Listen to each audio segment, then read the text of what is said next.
Welcome to the first technical session of the conference on personality and contribution of Dr. Mohammad Nasir as a national and international thought leader in the 20th century. In the inaugural session, we were enlightened by different dignitaries about the personality of Dr. Mohammad Nasir. They gave some view of his times, and at the same time, they brought to home the important issues which were being faced by humanity at that time.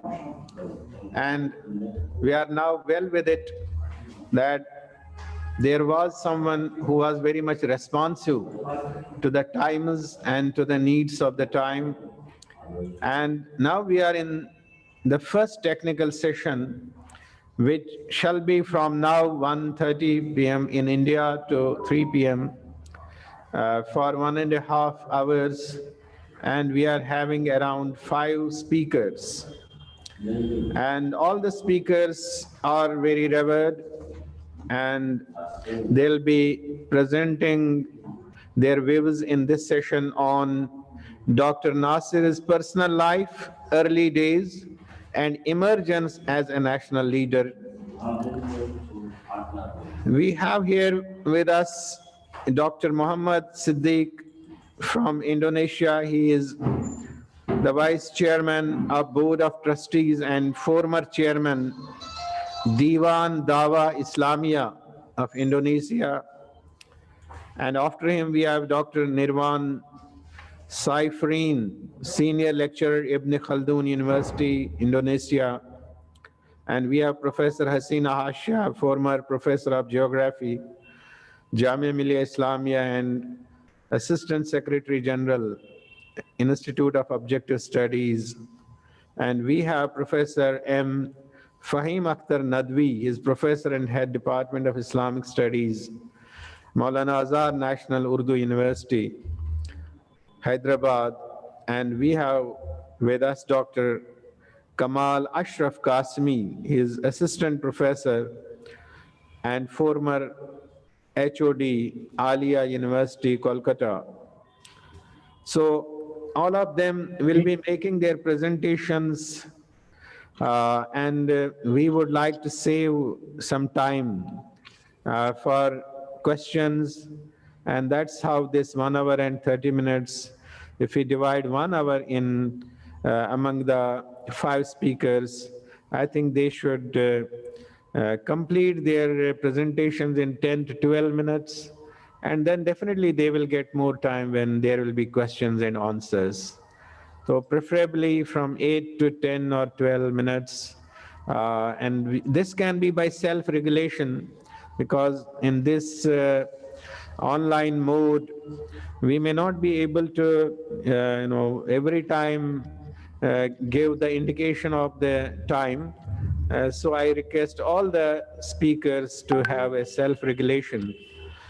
So first of all, I would like to invite Dr. Muhammad Siddiq.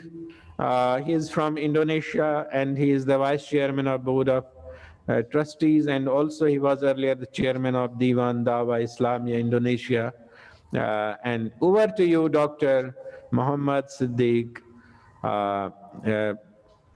Please make your presentation. Thank you. Bismillahir Rahmanir Rahim. Alhamdulillahi Rabbil Alamin. Assalatu wassalamu ala ashrafil anbiya wal mursalin wa ala alihi wa sahabi ajma'in. Honorable Chairman, first of all, I'd like to thank Institute of Objective Studies for taking up this conference, organizing this conference. I'm privileged and have the pleasure to know Dr. Manzoor Alam for the last 40 years when he was serving in Riyadh as advisor in the Ministry of Finance, and then he went back and established IOS, Institute of Objective Studies, which has been, as we all know now, mashallah, a very success story. I have prepared a paper and I've sent it, but I may not be reading that paper because many things have been said already about it, about Dr. Muhammad Nasir. So I'll try to highlight some of the points that have been mentioned earlier and some of the links maybe and some of the explanation maybe perhaps inshallah. People like the Dato' Sri Anwar Ibrahim, Prof. Kamal Hassan, and also the Vice President, former Vice President Yusuf Kala and Dr. Fazlon has mentioned a lot about Dr. Mohammad Nasir. Now I think I would like to mention a few things about his childhood. Or also the background of the country. Indonesia, as we know, is a country of 275 million, and it is laid between the two continents of Asia continents and Australia continents, and also between two oceans, which is Pacific Oceans and Indian Ocean south. So it is laid very much exposed. It has 3 time zones from east and west, so it's much from the east and west of America. Dr. Nasir was born in a place called Solok. Solok is in the province of West Sumatra. It's a province which has shown, or which has witnessed, fierce fight against the Dutch colonial time in the 1800s, 1821 and 1837 exactly. And also West Sumatra province is also known for many of the scholars who come from Indonesia in regions, as well as statesmen of Indonesia come from the province of West Sumatra, which is also called Minang or Padang. The first Vice President of Indonesia, Dr. Muhammad Hatta, was also from Minang, and we have heard all these hours. Besides Dr. Nasir, also Dr. Hamka and others, they also have come from Indonesia.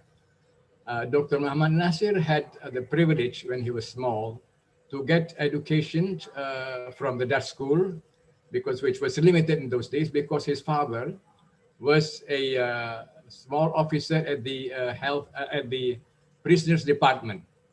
So that allowed him to go and to join government school. Of course, alhamdulillah, because of his brilliant, and he was also chosen and allowed to go to secondary school,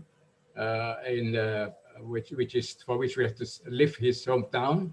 He has to go to the capital of the province, Padang. That was from 1923 to 1927. His primary school was HIS, which is Holland's Indische School, was from 1917 to 1923. And then after he finished the secondary school, which is called Mulo in Padang, as I mentioned, in 1927, he was also privileged to have get the chance to go to high school, which is in Bandung, which is the capital of West Java province. He got permission from his parents to go to Bandung, and he had to stay there. And the unique thing of Dr. Mohammad Nasir is that he, beside going to formal schools in the morning, he used to go and for religious education in the evening, in the afternoon, say, which is called Madrasah Diniyah. And in addition to that, he also used to attend lectures or go and visit scholars in his hometown, also in Padang and also in Bandung. In Bandung, there was a very prominent scholar, also mentioned by by Dato' Sri Anwar Ibrahim and also Prof. Kamal Hassan. He had one of the tutors, mentors was Sheikh Ahmad Hassan. Ahmad Hassan is a scholar of Islam, a Puritanist and modernist in attitude, in his fiqh, and he's originally from Gujarat of India. He was a trader, and he also left organizations in Indonesia called Persatuan Islam, Unity of Islam, which has many education activities all over Indonesia now. Sheikh Hassan is very famous ulama. Beside that, also Dr. Nasir got exposed to teaching of Sheikh Ahmad Surkati from Sudan. He was also one of the reformists and Puritists, you can say Puritans in his approach in da'wah, in fiqh. And also, of course, he got many input from the Indonesian ulamas and leaders like Haji Umar Said Cokro Aminoto. Haji Umar Said Cokro Aminoto is in Surabaya, was the founder of Syarikat Islam Movement. Syarikat Islam Movement is the beginning, is the initial of the independent of organized in the independence, movement for independence, first in the area of trade, and business, and then in politics as well. Most of the political parties, even the nationalist and communist party, also came out from this Syarikat Islam, because it was very popular in Indonesia. Dr. Mohammad Nasir became, at one point, leader of Syarikat Islam. Also during his time in the 20s and 30s, in Bandung particularly, and also other big center of learning and center of culture and education like Jakarta, Yogyakarta, Surabaya, and Semarang. There were also dialogue and discussions about what going to be the future of Indonesia, what kind of Indonesia there will be.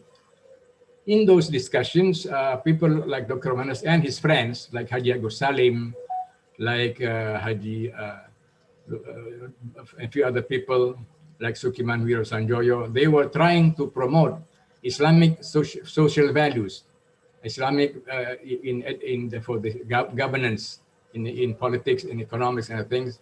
This is what Dr. Nasir is more knowledgeable compared to his other friends, although they also had this knowledge, because they used to sit with the ulamas I mentioned earlier as an additional knowledge to what they got from official or formal education.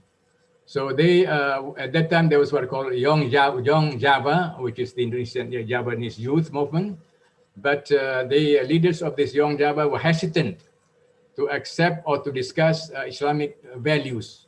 So as a result, Dr. Nasir and his friend established Young Islamitan Bond, or Islamic Youth Union, where they were more free to discuss and something like from Islamic perspective of what kind of Indonesia was going to be. Alhamdulillah, this has played a role in the independence movement of Indonesia. Besides, I can also mention that among the earlier organization in Indonesia was Muhammadiyah movement. Muhammadiyah movement established in 1912 by Kiai Haji Ahmad Dahlan, and they have very strong in education, in social work. They have hundreds of hospitals, thousands of schools, and hundreds of universities all over Indonesia. They are also modernist, you can say, Puritan organization. And the other major organization of Islam in Indonesia is Nahdlatul Ulama. They have many schools in the rural areas, and they are more somewhat traditions in the sense that they are very strict in their following of fiqh of Shafi'iyah. These are among the major organizations, and there are many organizations which came out in various parts of Indonesia and various provinces. All of them were for the fight for Indonesian independence. Indonesian independence was obtained in was proclaimed in 1945, 17th of August, when the Japanese, which occupied Indonesia, surrendered because of they were attacked or bombed by the Americans. They were with the Germans in Europe for the Second World War. During that vacuum of power before the Dutch came, Indonesian leaders announced Indonesian independence. But then the Dutch came again, because they, from the point of view of international law, perhaps, they felt that they had the right to come back to retake Indonesia. So there were 5 years of civil war. Not civil war, but a revolution war to gain independence. The Dutch finally gave up, and in 1950, before the Dutch left the country, they left Indonesia with 17 states. So it was like a unitary, it was like a federation. Why the Dutch left that? Because the Dutch wanted to have some access to the states in the provinces. This is one of the tasks. So in 1950, January, when the Dutch left totally, submitted sovereignty over Indonesia, except one of the big major islands in the east, which is Papua, or Irian Barat as it was known at the time. So Dr. Mohammad Nasir, as a leader and a statesman, took the initiative to invite all the states, to persuade all those states to join the Republic of Indonesia, United Republic of Indonesia. The 7 states I mentioned, one of them is a Republic of Indonesia. The other were the states established by the Dutch. The Republic of Indonesia was the state which was established by the freedom fighters, the Mujahideen, that was headed by Sukarno and Dr. Muhammad Nasir and others. But the other states were headed by the former sultans and leaders, which were blessed by the Dutch. Alhamdulillah, which with the grace of Allah subhanahu wa ta'ala, they were willing to join the United Republic of Indonesia, and therefore it was through a resolution in the parliament, through a petition in the parliament, which was a motion in the parliament called Mosi Integral Mohammad Nasir. So therefore, as we have heard earlier, Dr. Fadlizon mentioned in 1950, there was second proclamation of independence. That's the first, of course, the Dutch left totally. We had full independence, but that also the independence in a united Republic of Indonesia, where there is, which is the form of the country. So this is one of the achievements, alhamdulillah, achieved by Dr. Mohammad Nasir. In the form of education, after when he came to Bandung from West Sumatra, he came with the mission to study law. Law and to be a lawyer, it was a prestige at that time.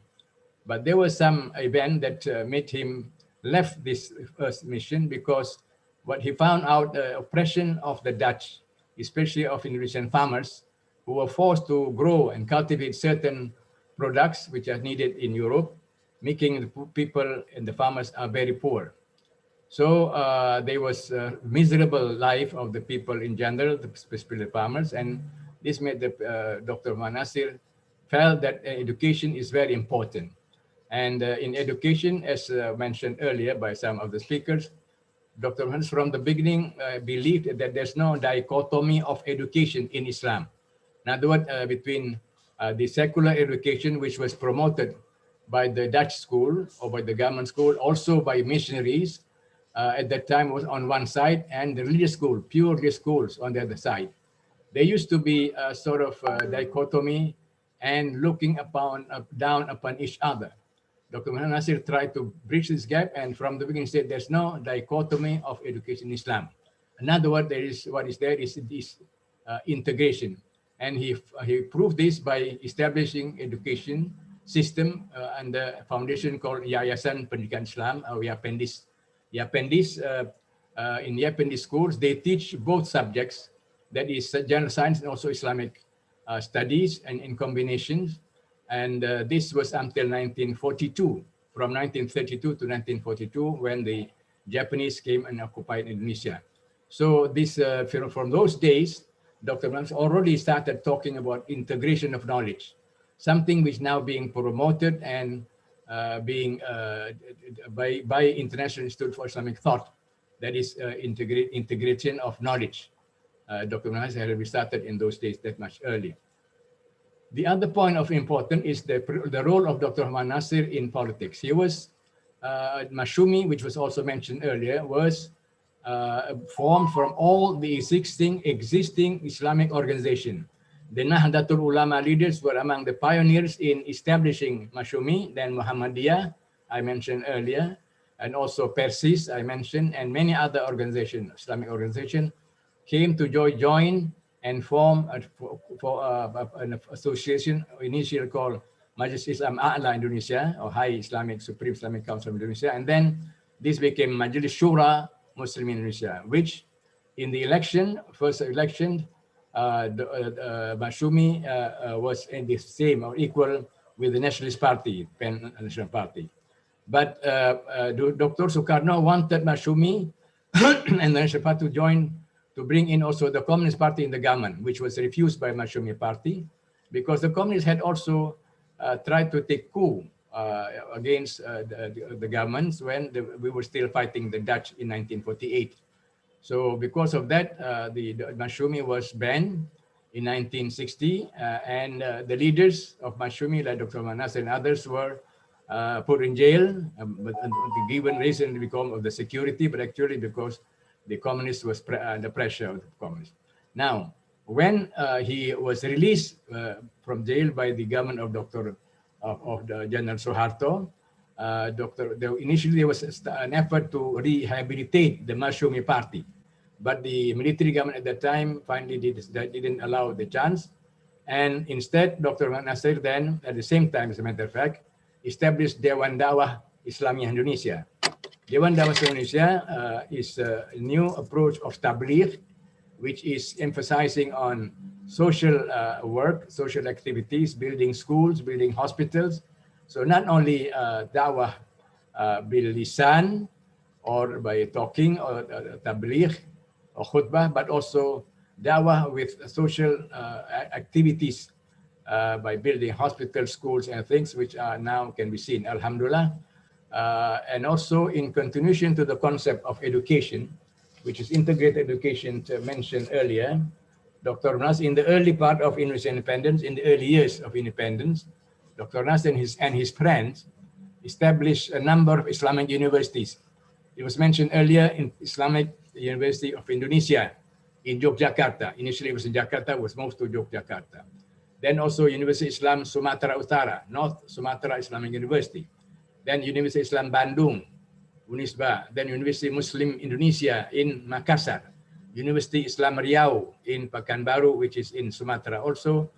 Then University Kalimantan, University Sultan Agung, University Islam Jakarta. These are all universities where Dr. Nasir had, they directly and in most of them directly and some of them indirectly played a role to establish, because they felt, Dr. Nasir and his friend felt that they should have core of trained people to welcome and to support the new Indonesian independence. The idea again here was to have integrated knowledge or integrated approach to education, which is joining or combining the two stream of education, the sciences and Islamic education. But this particular aspect remain for some time, could not be implemented. It takes time, it takes funds, it takes institutions, which then later on with the establishment of International Islamic University in Malaysia and in Pakistan was very helpful, because they then produced graduates, among them many Indonesian, who came and make these universities to be more Islamic in terms of the teaching, i.e. to try to integrate the knowledge, the two system of knowledge. So this, of course, there are many other Islamic universities besides, I think I forgot to mention Universitas Khaldun in Bogor, and there are one also in Jakarta, the same name, but different universities, which also have the same motivation, and also medical college initially become University Yarsi. Doctor, very can you conclude now, because we have other speakers also. Okay, let me conclude in that case. Dr. Nasir left this legacy of higher educations. Now they are growing by themselves. They are managed by their own education foundation. They're not under one administration, but alhamdulillah, they're contributing. But Dr. Nasir also established, which was mentioned earlier also by Dewan Dawah Islamiyah Indonesia, which is again, as I like to emphasize, approach of dawah used on basis of social work and humanitarian work. And this has been growing. Alhamdulillah, we have Dewan Dawah. I had the honor to be the chairman for 5 years, from 2015 to 2020. And now I am the chairman, vice chairman of the board of the Dewan Dawah. It has branches all over the country. It can be said like the third largest organization in Indonesia after Nahdlatul Ulama and Muhammadiyah. We are contributing like many other organizations in Indonesia in the field of education and dawah, and also social and humanitarian work. I think as time is limited, I think I will end here. Thank you for the opportunity and for giving me this chance. And also once again, thanks to IOS for taking the initiative, and we hope this is the beginning of further cooperation between IOS in particular in India and other Indian institutions like Jamia Millia and Aligarh and others, and universities in Indonesia, particularly like the University Ibn Khaldun and others. So we hope there will be a visit by IOS for Indonesia to know what are the possibilities of cooperation and joint cooperation, joint research and everything. Thank you. Wassalamualaikum warahmatullahi wabarakatuh. Waalaikumsalam. Dr. Muhammad Siddiq, we are grateful to you for giving a very fine account that Dr. Mohammad Nasir, he started from home, then in a government school, and then facing all the oddities in life, he emerged as a national leader. We are grateful to you for giving that brilliant account. And we wish that you will continue to remain associated with this conference. And now we are having with us Mr. Nirvan Safreen. He is senior lecturer in Ibn Khaldun University, Indonesia. We welcome you and requesting that since we have another four people, resource persons to speak, adhering to time, you will give the main points of your presentation and that will be the best. And then we are publishing also the proceedings, so your full paper will be published. Over to you, Dr. Nirvan Safrin. طيب بسم الله الرحمن الرحيم السلام عليكم ورحمة الله وبركاته الحمد لله رب العالمين والصلاة والسلام على سيد المرسلين وعلى آله وصحبه أجمعين. First of all, I would like to extend my 1,000 gratitudes to organizing committee, to Dr. Henry Tanjung, Brother Dr. Fahmi Akhtar, Dr. Muhammad Siddiq and others for organizing this important conference, which I think not many people outside of the country doing this kind of activities. Yeah, so it is for us as Indonesian very much thankful, especially to Institute of Objective Studies, as well as to International Institute of Islamic Thought, the co-organizers, and of course to University of Khaldun. Before I am proceeding to present this sort of presentation, I just would like to mention that this presentation is prepared by me and Dr. Adian Hussaini, who is the current chairman of Indonesian Dakwah Council, the institution established or formed by the late Dr. Mohammad Nasir, whose thought now we are discussing. Let me present my slide so that we can focus on what I'm going to present. Actually, some of the issues has been discussed by figures or scholars before me, yeah? Also by the keynote speakers. And I probably just mention few of the things which have not been probably covered and touched by speakers before me. Actually, Dr. Mohammad Nasir, he is a contemporary to other Muslim thinkers and intellectual figures like probably Maududi, yeah, Sheikh Abul Ala al-Maududi, Hassan al-Banna. They are contemporary actually. It is very unfortunate indeed that the contributions and the thought of Dr. Mohammad Nasir are not yet scholarly explored and widely exposed to the Muslim world, though the contribution that he has given to the landscape of Muslim intellectual, also in political landscape, it is very wide and profound. So that I think this seminar or conference is timely and very important to expose the ideas and also the practices that Dr. Natsir has done during his life. Many things has been mentioned about Dr. Mohammad Nasir, but the thing that seems to have not been mentioned is that about his characters. He is a man that is recognized for his cleverness and smartness, politeness and friendliness.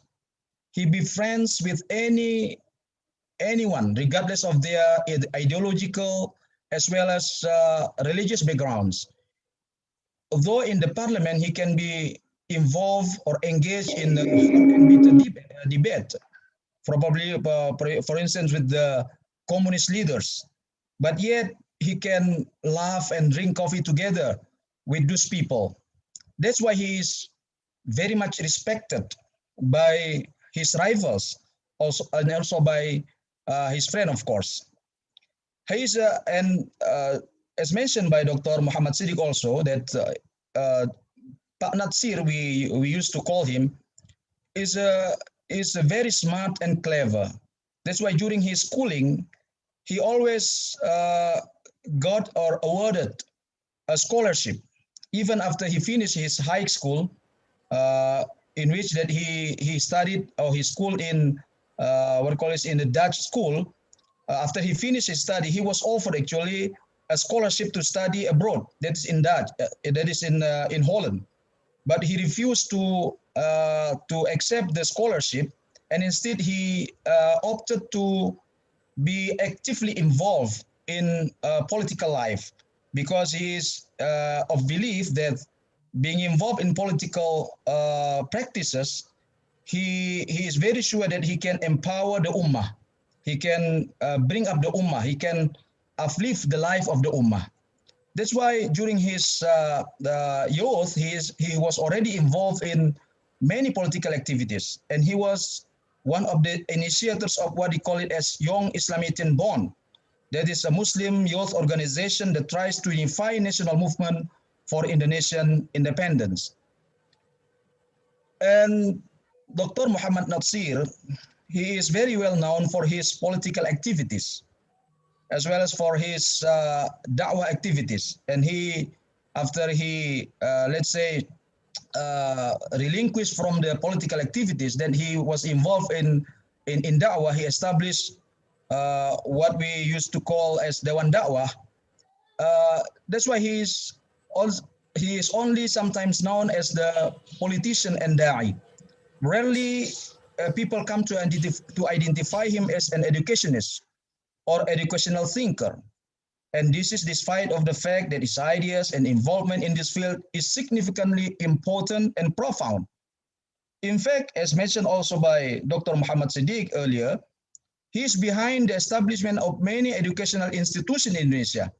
And he also helps many students to gain scholarship to study abroad, especially in the Middle East.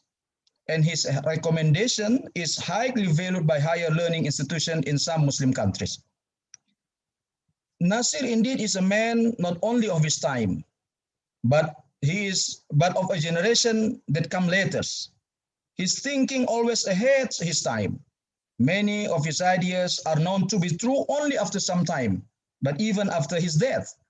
Yet his ideas, his thought, and the products that he created are still relevant to answer some of the problems that we are facing today, like the issue of secularism, for instance, liberalism, which he confronted during that time, now are still relevant for us to get the answer that he before give to the challenge of his time.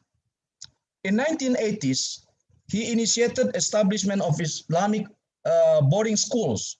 Establishment of Islamic boarding school, but this is unique because this Islamic boarding school, we call it as pesantren, they were established around university campuses.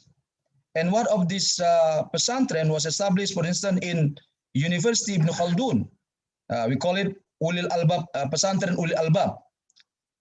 Interestingly, those who are enrolled into this pesantren are mostly students who study secular sciences. Before, mostly from, for instance, University of Agriculture in Bogor. So they are studied secular sciences, but at the same time in this pesantren, they are given educations or they are given knowledge about Islam. And then it is through this sort of pesantren that a new generation, I can say that a new generation of Muslims, intellectuals, thinkers, generations were born. That later they are the one who moves what I mentioned, I call it as a wave of Islamic resurgence at the 1990s. It is also mentioned that Dr. Muhammad Nasir is the one who behind the establishment of many Islamic higher education, higher learning institution. Dr. Muhammad Siddiq has mentioned, like Indonesia Islamic University is one of the oldest Islamic university in Indonesia. Islamic University of Bandung, yeah, we call it Unisba, University of Indonesian of Indonesian Muslims, Makassar UMI, University of Khaldun, Sultan Agung University, and many others. And what is most important that we can learn from Dr. Nasir is that Muhammad Nasir is a man of idea and action. This is very important. He is a man of idea and action. He doesn't only have ideas, but he also practices the idea. He teaches people and educates people by examples. We can say that his life, he is an example, exemplifies the ideas that he has in his mind. So he is a teacher in the real sense of the meaning. He is a teacher in a social life, in da'wah life, in political lives, and in many fields that he occupies during his life. He tries to present Islamic norms and values in any position he occupies. His daily life is very simple, as Professor Kamal Hassan already narrated about the story when Kahin, the author of his biography, mentioned about this. And he is a faithful Democrat, meaning to say that he is very committed to the idea of democracy. Some people say because of his full commitment to democracy, his tenure as prime minister, or let's say his office does not last for long, because he's very committed to the idea of democracy. So he's a real teacher. He's teaching in the school, and even sometimes he sacrificed anything that he has for the sake of the ummah. That's why he refused to receive the scholarship, simply because that he wants to work for the ummah. Yeah. So Muhammad Nasir is really a man of ideas and a man of thought. And like many other thinkers and activists, Nasir is very worried about the impact of Western education on Muslim generations. That's why in 1957, perhaps he is the earlier Muslim thinkers and scholars in Indonesia, or perhaps in many Muslim world, who launched a severe scholarly critique. This is a scholarly critique on secularism, yeah, and secularism is the seed or the crux or the root of the problem of Western education. And what is interesting is that he did this critique in Parliament. Yeah, he did it in Parliament, and he wrote the paper and read the paper and launched that critique in the Parliament. And this is the critique. This is why I said the critique that he launched at the time are still relevant for our context today. So Natsir sees that many Muslim students are well versed in secular sciences, but ignorant of Islamic teachings. Moved by this reality, he then initiates the idea of integration of knowledge, which is now become a concern of many Muslim scholars and thinkers, as mentioned also by Dr. Muhammad Siddiq. Yeah. So what interesting is that he can talk about this integration because he himself is trained both in Western education as well as in Islamic traditions. So by having these backgrounds, so he can easily talk about either Western education or Islamic education. And he sees, one of his writing, he states, when I see our schools are empty of religious education, then I intend to establish a modern education with the line, modern education within the line of with religion, or in accordance with the line of religions. So that's why when he was given opportunity to teach in Mulo, Mulo, this is the name Dutch school for secondary schools, he tried to infuse the elements of Islam in his teaching. And again, what is interesting again here for us is that he thought Islam not in Bahasa, but in Dutch language, because he is very well versed in foreign languages, in English, in French, in Latin. Prof. Kamal also mentioned about this, and rarely that we can find now intellectual figure who are well versed with many foreign languages. But Prof. Natsir, Dr. Natsir, he is very well versed in, especially in Dutch language, and even he can communicate his ideas in Dutch language. And final things that important to mention here is that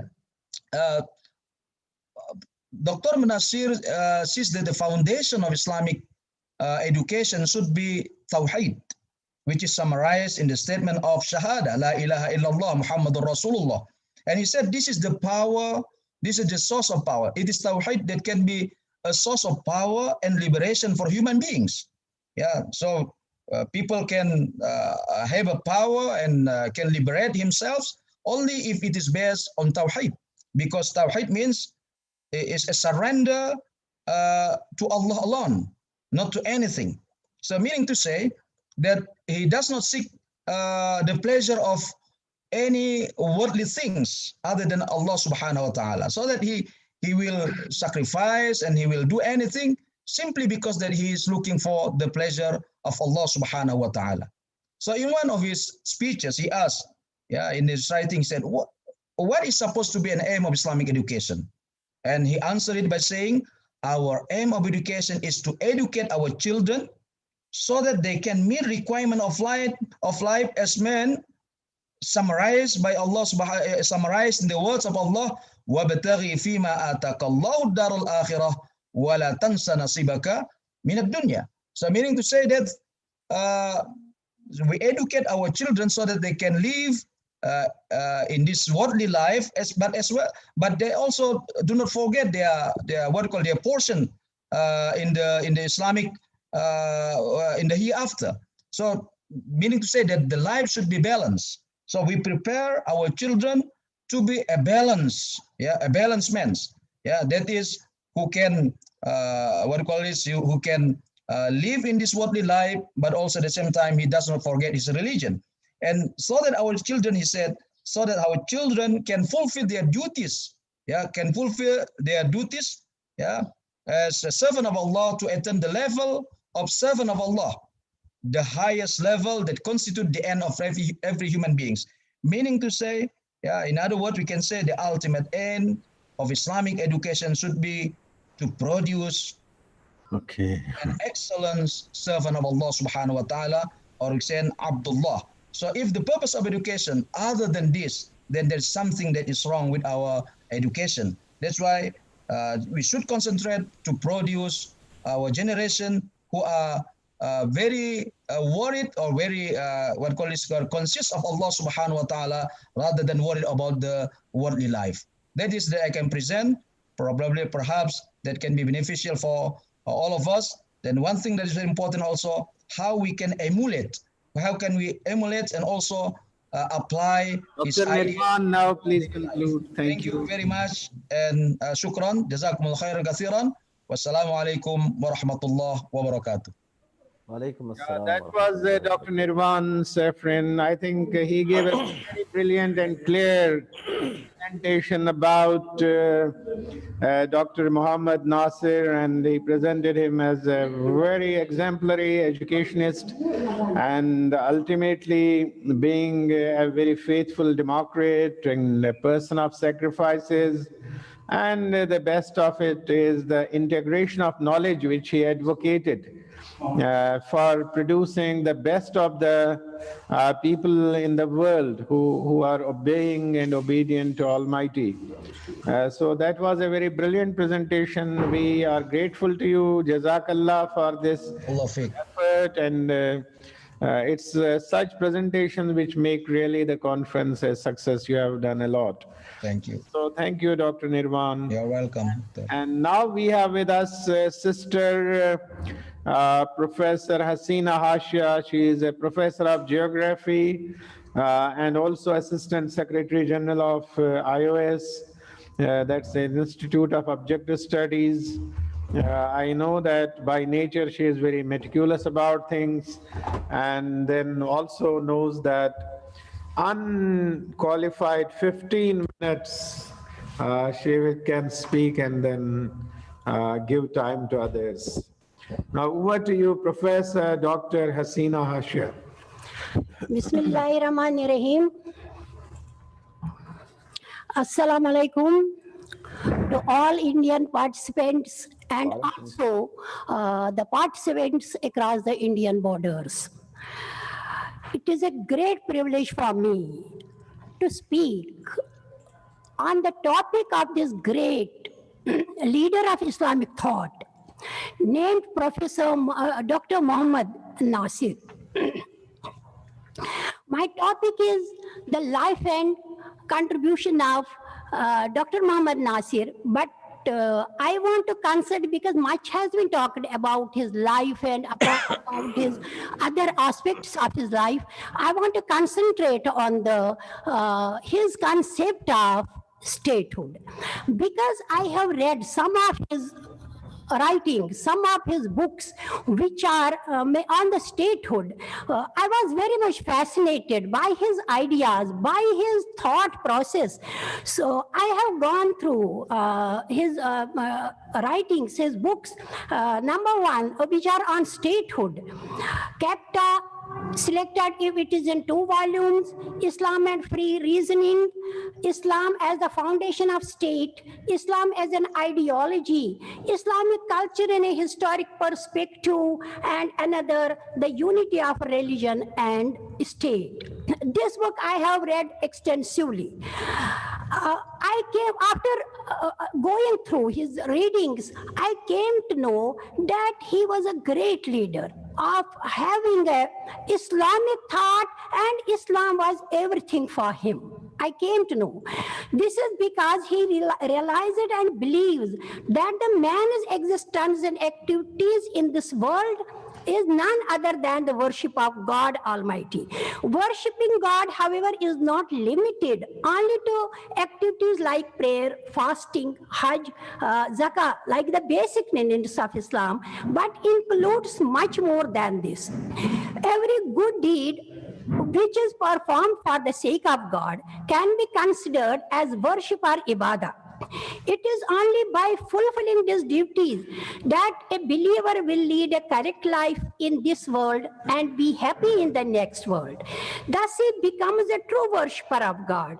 Islam, according to Nasir, is therefore not merely concerned with the relationship between man and God, but also between man and man, and even between man and his environment and nature. So by saying this, he has given a whole scenario in this. The worship, besides worship, man should know, he should lead his life with another in his community, in his this physical environment, in the social environment, and also besides worshipping the God, he has given the complete practical way of life. According to him, Islam is indeed much more than a system of theology. It is a complete civilization. This means that Islam deals with all aspects of human life, including economics, education, politics, and other sciences also. Islam is not merely an ideology, but it is also a way of life that should be realized in the real world by applying the Islamic law or Sharia in our daily activities. In order to apply the Sharia fully, Muslims should possess freedom, the freedom to practice the Sharia without feeling frightened and threatened. Freedom also signifies the freedom from exploitation of man by man. In line with this thought, Dr. Nasir further states, basically Islamic teachings are a revolution, namely the revolution in destroying and fighting against all kinds of exploitation. If they do not have much real freedom, then establishing or having a state becomes a necessity or even an obligation. However, it should be always borne in mind that establishing the state is not an end itself, it is only a means to achieve the Islamic objectives. Emphasizing the essence of the state, Dr. Nasir remarks The state affairs essentially and basically constitute an integral part of Islam. Its objective is complete implementation of the law of God, whether relating to the individual or community life, whether regarding life in this world or in the next world. He further mentions that Islam has rules or laws on statehood and embraces the civil and criminal laws. To apply the laws, it is undeniable that we need the institution whose authority would ensure the application of the laws. Therefore, the existence of the state is necessary. It is essential have the state. Actually, if we see in general, we look back to the first half of the 20th century, we observe that this idea of Islamic State started spreading almost in all parts of Muslim world, from Morocco in the west and Indonesia in the east. This spirit of right of self-determination, which was rooted in the pan-Islamism, kindled by Jamaluddin Afghanism in the hearts of Indonesian Muslim intellectuals, and Dr. Nasir was one of them. Dr. Nasir has also proposed making Islam as the basis of a state for the Republic of Indonesia. He has based his ideas on certain solid principles, like he has mentioned in his books that the majority of Indonesian population was Muslim, so they need an Islamic state. These people, these are the conscious people, they were successful in driving out the foreign colonial rule, foreign colonial establishments, and they need and they have fought on they have fought for their freedom on the lines of religion. So their religion should be governed and it should be evident from their works and deeds. So it should be part of our lives. He mentions that religion should be part of our life struggle, both in the social and political fields. Now, Dr. Nasir, what he means by law, implementation of laws, what he means by law. It is not the man-made law, but the law of God, namely Sharia, which is derived from the Quran and Sunnah. Thus, the state he wants is the one based on the law of God. The kind of state he believes should be based on Islam, a democratic state based on Islam, or he further says that it should be a democratic state based on Islam. As way of life, there are only two choices. He then mentions the scenario that because Islam is a way of life, we have only two choices before us. One is the religion, another is secularism. He calls secularism as La Dinia and describes that secularism does not have a strong and solid basis, so he opposes the idea of secularism. He proposes for the state based on Islam. Now, his philosophy of state, what was the foundation of philosophy foundation according to him of the state? He explains the foundation that can build and guide the people materially and spiritually so as to be a nation that has morality, or in modern terms, a civilized society or civilized people who are able to manage themselves without being controlled by the government. He further states that there is only one state philosophy that can shoulder such a heavy task, namely the state philosophy. It should be based on the belief belief in and obedience to the sovereignty of God as the absolute source of law and the values of life. He believes that if the state philosophy is not based on the sovereignty of God, so the formulations that the parliament will result and produce will merely be dry grains of sand which are meaningless. The sovereignty of God is over and above all kinds of worldly sovereignty.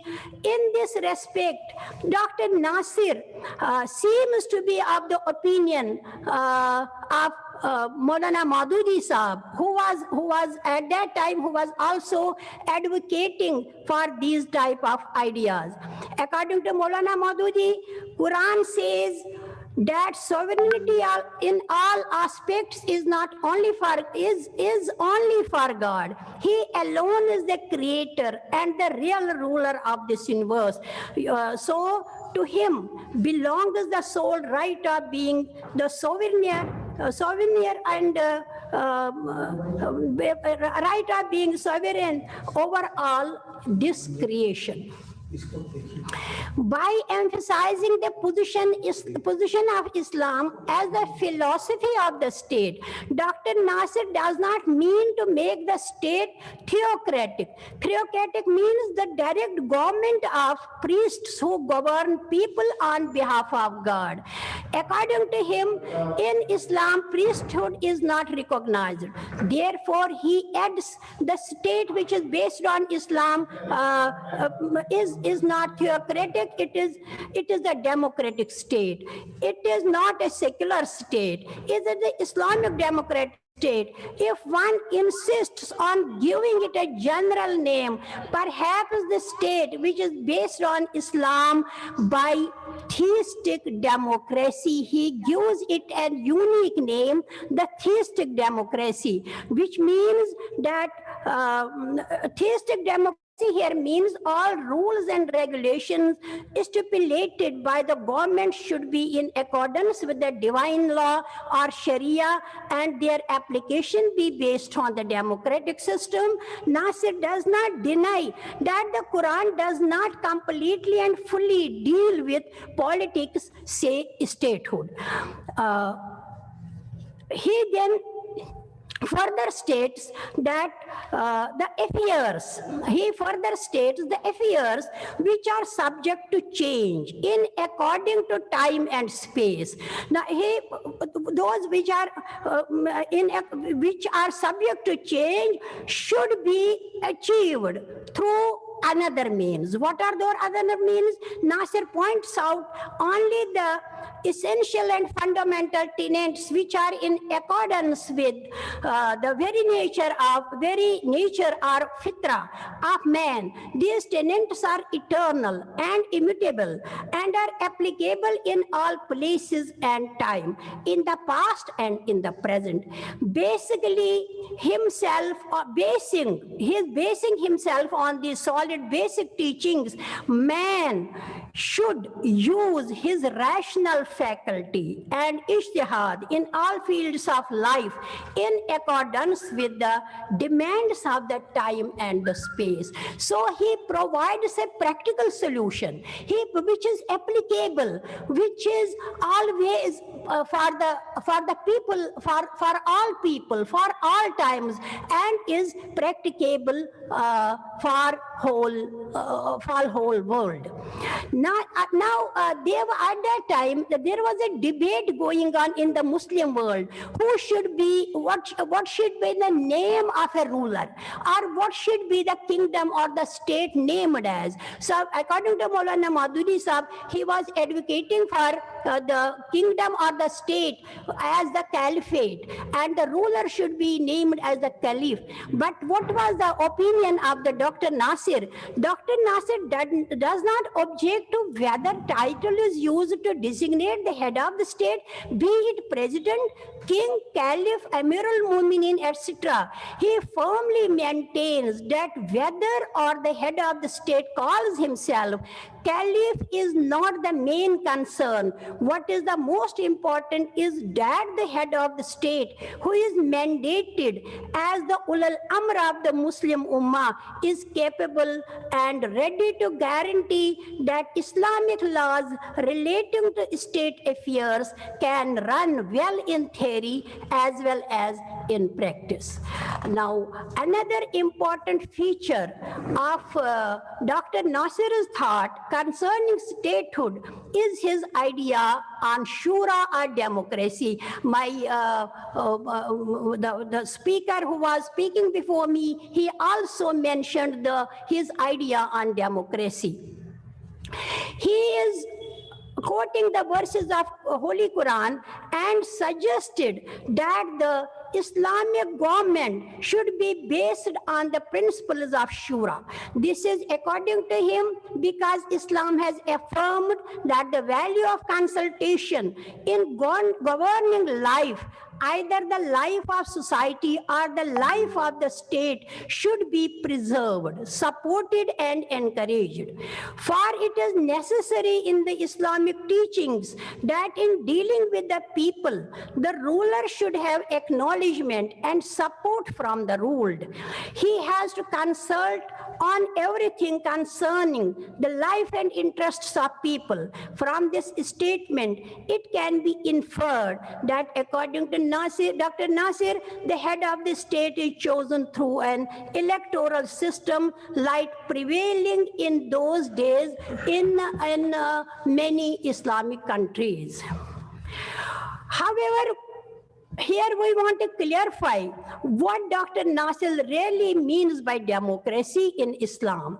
It is true that Islam advocates a democratic system, but according to Dr. Nasir, what is meant by democracy here is that Islam gives people the right to criticize, remind, and correct an autocratic government.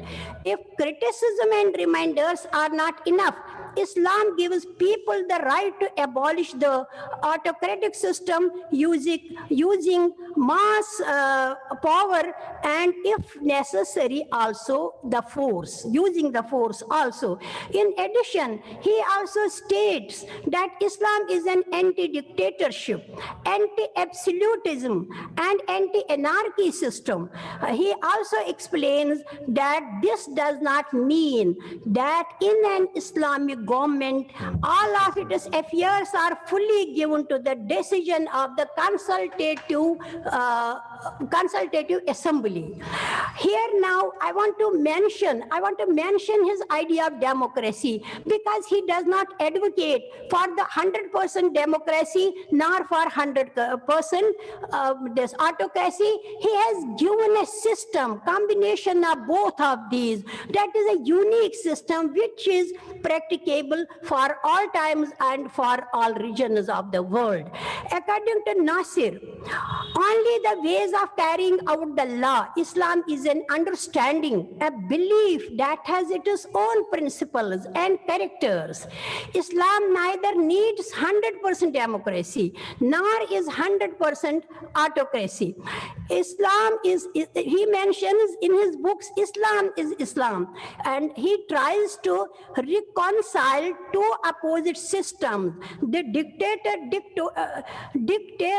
dictatorial and the democratic, dictatorship and also the democratic system. He wants to combine these two.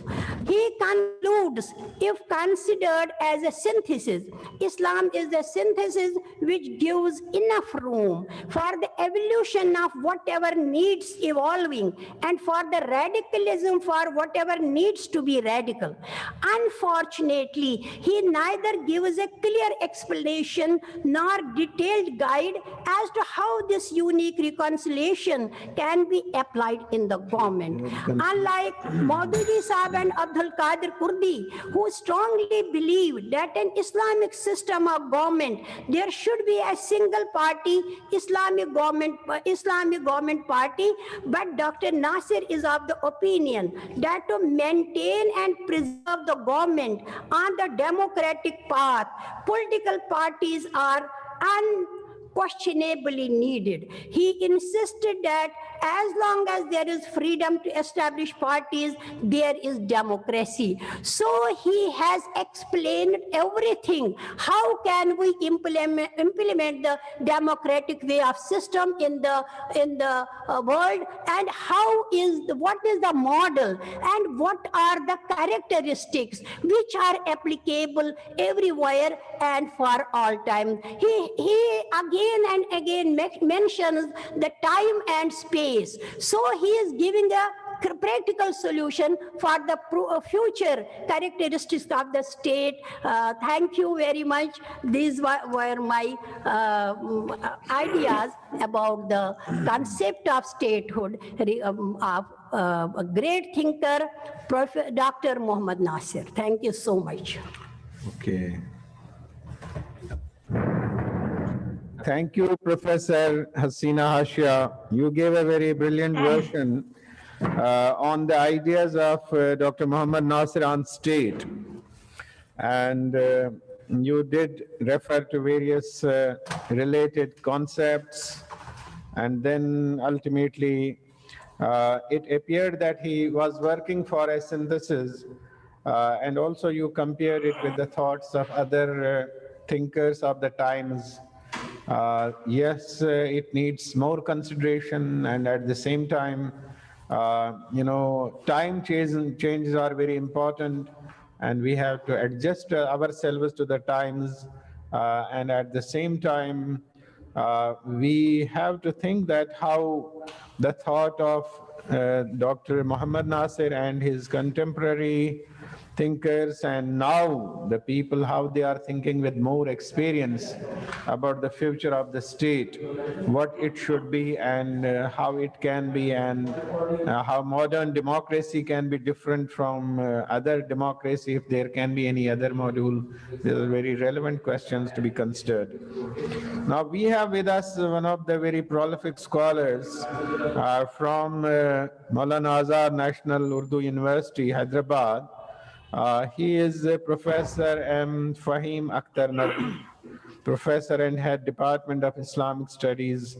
And his topic is Prime Minister Dr. Mohammad Nasir, Mujahid Azadi wa Mujahid Islam.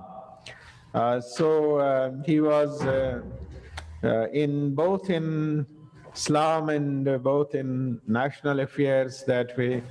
So we have, I think the best we can have is Professor Fahim Akhtar Najeeb. Over to you, Fahim Sahab. Assalamu alaikum wa rahmatullahi wa barakatuh.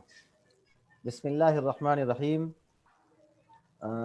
First of all, I would like to express my gratitude to Institute of Objective Studies, New Delhi, and University Ibn Khaldun, Indonesia, and International Institute of Islamic Thought, USA, for organizing this international conference, and also for giving me this opportunity to speak on Dr. Nasir and his contribution to his nation, Indonesia, as well as to the cause of Islam.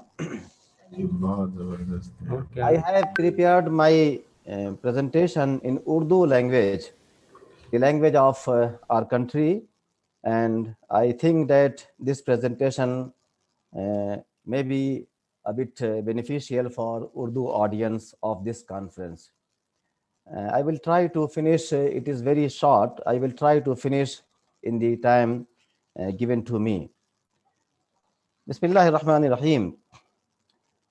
20वीं सदी के निस्फ आखिर में आलम इस्लाम के उफुक पर बिलउमूम और Indonesia की फ़ज़ाओं पर बिलखुसूस इस्लाम का जो ताबिंदा सितारा जगमगाता रहा और जिसकी ताबानी ने मुल्कों और इंसानों को सरशार और शादकाम किया, उसका नाम डॉक्टर मोहम्मद नासिर है। जुहद व अमल और फ़िक्र व हिम्मत भरी दास्तान ज़िंदगी रखने वाले डॉक्टर मोहम्मद नासिर ने सरबुलंदी इस्लाम के वाहिद मकसद के साथ अपनी ज़ात को ऐसा उस्तवार कर लिया था कि उसी महवर के गिर्द उनके शब व रोज़, उनकी फ़िक्र व तहरीर और उनकी तालीमी, समाजी और सियासी सरगर्मी घूमती रही। عالم اسلام نے ڈاکٹر محمد ناصر کی خدمات کا اعتراف کیا اور رب کائنات نے انہیں دنیا میں بھی وہ مقام اعزاز اور عہدے عطا کیے جہاں سے وہ اپنے مقصود حیات کو مزید بہتر طور پر برآور کر سکے۔ ڈاکٹر ناصر کی پیدائش انڈونیشیا میں ہوئی۔ گھرانہ دیندار اور والد محترم جناب محمد ادریس صاحب انڈونیشیا کے ممتاز علماء دین میں تھے۔ گھر کی عمدہ دینی تربیت اور دین پسند اسکولوں میں ابتدائی اور ثانوی تعلیم کے بعد اعلیٰ تعلیم حاصل کی اور تدریس سے وابستہ ہو گئے۔ ابتدا ہی سے دینی ذہن اور مقصد سے وابستگی پائی تھی تو تربیتی اور سیاسی سرگرمیوں سے وابستہ ہونے لگے۔ 1922 میں مسلم نوجوانوں کی تنظیم کی ایک شاخ کے صدر ہوئے اور پھر ملک کی راجدھانی آ کر آزادی ملک کی جدوجہد میں شامل ہو گئے۔ دوسری عالمی جنگ کے بعد آزادی وطن کی گفت و شنید کا حصہ رہے اور آزادی ملنے کے بعد پارلیمنٹ کے ممبر بنے۔ 1946 میں وہ وزیر تعلیم بنائے گئے اور 4 برس اس منصب پر رہ کر اپنے ملک اور عوام کی خدمت انجام دیتے رہے اور اسلامی غلبہ و اشاعت کی فکر کو راسخ اور نافذ بنانے کی کوشش کرتے رہے۔ ڈاکٹر محمد ناصر نے سیاسی سرگرمی کو منظم کرتے ہوئے مسلمانان انڈونیشیا کی مجلس شورا پارٹی بنائی جو معصومی کہلاتی ہے، اور ستمبر 1950 میں وہ ملک کے 5ویں وزیر اعظم کے عہدے پر فائز ہو گئے۔ لیکن ڈاکٹر محمد ناصر کے لیے عہدہ اور منصب مقصود نہیں تھا، بلکہ اسلامی کاز کی تکمیل مقصود اور عہدے اس کے لیے وسیلہ تھے۔ صدر انڈونیشیا سکارنو نے اپنے سیکولر ایجنڈے کو جب بالجبر ملک اور اس کے تعلیمی اداروں پر تھوپنا چاہا اور تعلیم گاہوں اور مذہبی اداروں کو ان کے قبول کرنے پر مجبور کیا اور آمریت کی بدترین شکل اپناتے ہوئے سنگل پارٹی سسٹم میں صرف اپنی ہی سیاسی پارٹی کو باقی رکھنا چاہا، تو صدر سکارنو کے ان آمرانہ اقدامات کے شدید مخالفین میں ڈاکٹر محمد ناصر پیش تھے اور ان کی تحریری اور عملی سرگرمی پورے شباب پر تھی۔ چنانچہ 7 ماہ کی قلیل مدت میں ہی اپریل 1951 میں ڈاکٹر محمد ناصر نے وزارت عظمیٰ کا عہدہ چھوڑ دیا اور اپنے اسلامی موقف کی وجہ سے پابند سلاسل کر دیے گئے۔ سکارنو کے دور صدارت میں 4 برس تک ڈاکٹر محمد ناصر نے جیل میں قید زندگی گزاری، لیکن ڈاکٹر محمد ناصر کی قربانی رنگ لائی اور انڈونیشیا میں اسلامی روح برقرار رہی۔ حاضرین، ڈاکٹر محمد ناصر نے نہ صرف اپنے ملک کے مسلمانوں کو متحد اور اسلام سے وابستہ رکھنے کے لیے جدوجہد کی، اسلامی فکر کی ترسیخ کے لیے کتابیں اور تحریریں لکھیں، مختلف تنظیمیں اور ادارے قائم کیے اور متعدد اداروں کی سرپرستی کی، بلکہ عالم اسلام کے ساتھ بھی انہوں نے گہرے روابط استوار کیے، بیرون ملک کے دورے کیے اور عالمی اداروں میں اسلامی کاز کے لیے سرگرم شرکت و جدوجہد کی۔ چنانچہ عالم اسلام کے اس وقت کے مؤخر ادارہ رابطہ عالم اسلامی کی مجلس تاسیسی کے رکن بنائے گئے۔ 1976 میں مکہ مکرمہ کی مجلس اعلیٰ عالمی للمساجد کے ممبر ہوئے۔ 1987 میں Oxford centre for Islamic studies London کی تاسیسی کمیٹی کے ممبر ہوئے اور 1986 میں council of international Islamic charitable organisation Kuwait کے بانی ممبر بنے، اور اس طرح ڈاکٹر محمد ناصر نے اپنے ملک کی سرگرم قیادت و خدمت کے ساتھ مسلمانان عالم اسلام کے مسائل اور اسلامی کاز میں اپنی بھرپور شرکت بھی جاری رکھی۔ ڈاکٹر محمد ناصر نے اسلامی فکر کی خدمت و اشاعت کے لیے تحریر اور تصنیف کا بھی سہارا لیا اور کثرت سے تحریریں لکھیں۔ وہ اسلامی موضوعات پر لکھتے تھے اور اپنے وقت کے مسائل پر گفتگو کرتے ہوئے اسلامی موقف کی مضبوطی کو نمایاں کرتے تھے۔ ان کے موضوعات میں اسلام کے سیاسی موقف اور عصر حاضر میں اسلامی شریعت کے مکمل اور جامع تطبیق کے مباحث شامل ہوتے۔ وہ اس عقیدے پر پختہ یقین رکھتے اور اسے مضبوطی کے ساتھ پیش کرتے تھے کہ ملک کی سیاست اسلامی اصولوں پر استوار ہوگی اور زندگی کے تمام میدانوں میں اسلامی شریعت کی تطبیق ہی انسانیت کے مسائل کا حل ہے۔ ڈاکٹر محمد ناصر نے اس فکر اسلامی کو پھیلانے کے لیے کثرت سے کتابیں لکھیں اور مختلف زبانوں میں ان کی اشاعت کرائی۔ آپ کی ایسی 45 کتابیں اور کتابچے منظر عام پر آئے اور لوگوں کے ہاتھوں ہاتھ تک پہنچے۔ ڈاکٹر ناصر نے مختلف زبانیں سیکھیں اور ان میں اپنی خیالات کا اظہار کیا۔ ان میں عربی، انگریزی، فرنچ، ڈچ، جرمن اور لیٹن شامل ہیں، اور زبانوں پر عبور کی وجہ سے ڈاکٹر محمد ناصر نے اپنے وقت کے الحادی اعتراضات اور تبشیری حملوں کے بھی بھرپور جوابات دیے۔ ڈاکٹر محمد ناصر کی سرگرم اسلامی خدمات اور کاموں کی وجہ سے عالم اسلام کے موقر ایوارڈ شاہ فیصل ایوارڈ سے آپ کو 1980 میں نوازا گیا، اور یہ حسن اتفاق ہے کہ عالم اسلام کے ممتاز و باوقار اور بے مثال اسلامی و فکری کام کرنے والی ہمارے ملک کی شخصیت مفکر اسلام حضرت مولانا سید ابو الحسن علی ندوی رحمہ اللہ کو بھی ڈاکٹر محمد ناصر کے ساتھ ہی مشترکہ طور پر شاہ فیصل ایوارڈ دیا گیا۔ اور ڈاکٹر مولانا علی میاں کی پیدائش 1914 سے 6 برس پہلے 1908 میں پیدا ہونے والے ڈاکٹر محمد ناصر نے مولانا علی میاں ہی کی وفات 1999 سے 6 ہی برس پہلے 1993 میں وفات پائی۔ یہ عجیب اتفاق ہے دونوں کی پیدائش اور وفات کا، اور اس طرح خدمات اسلام کے ایوارڈ میں شریک دونوں ممتاز عالمی، فکری اور علمی شخصیات نے پوری 20ویں صدی پر محیط اپنی خدمات اسلامی سے انسانی دنیا کو مستفید کیا۔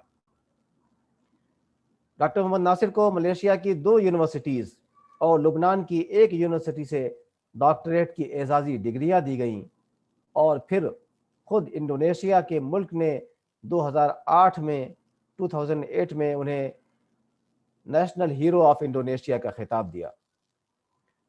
حاضرین، ڈاکٹر محمد ناصر معاصر دور کی عالمی شخصیات میں ایک محترم اور نمایاں مقام رکھتے ہیں۔ ان کی خدمات کے گہرے نقوش ثبت ہوئے ہیں۔ انہوں نے سیاسی وزن قائم کیا اور نوجوان نسل کو تیار کیا، اور اپنی تصنیفی خدمات سے اسلامی فکر کا مواد فراہم کر دیا۔ ڈاکٹر محمد ناصر کی یہ خدمات زندہ اور تابندہ رہیں گی، اور نسلیں ان سے مستفید ہوتی رہیں گی۔ اللہ تعالیٰ انہیں جزائے خیر نصیب فرمائے، اور ان کے قائم کیے ہوئے نقوش سے امت مسلمہ کو ہمیشہ فائدہ پہنچاتا رہے۔ وآخر دعوانا ان الحمد للہ رب العالمین۔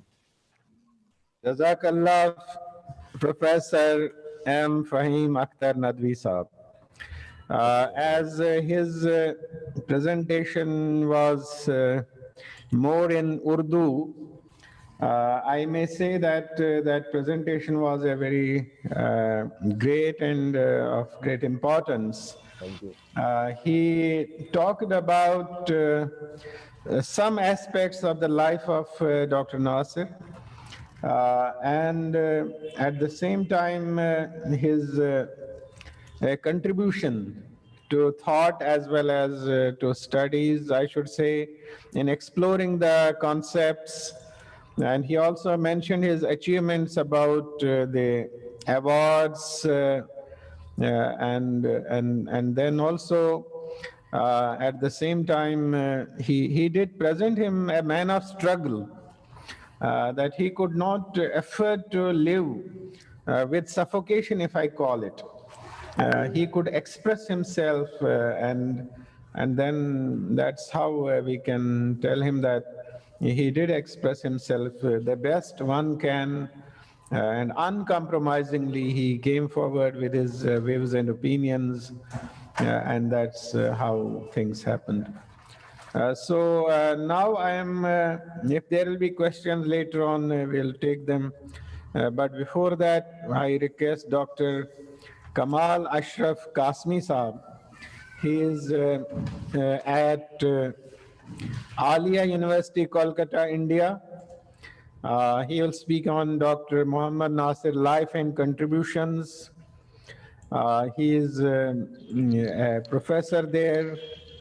So we invite Dr. Kamal Ashraf Kasmi Sahab to kindly come and make your presentation.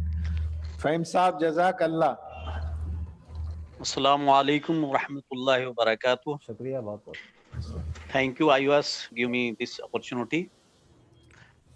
Uh, Dr. Mohammad Nasir, Life and Contribution, my article.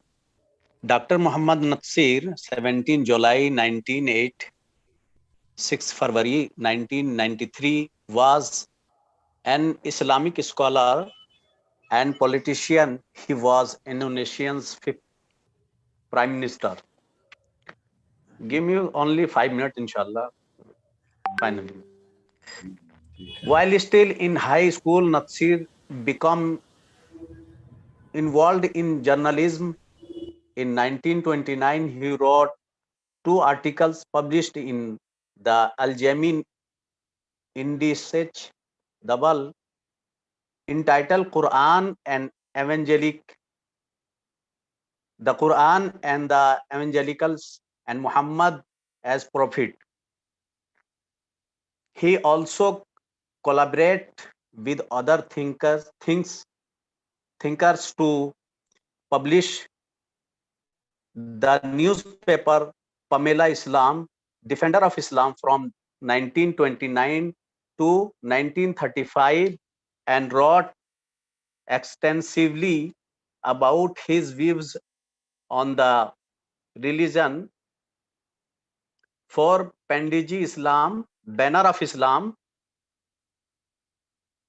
Podoman Masyarakat, Guide for the People, and the Banner, the and all manner, the torch. Beside writing, Dr. Natsir founded Pendidikan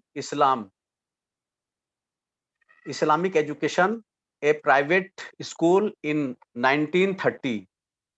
The school was shut down after the Japanese occupation of Indonesia.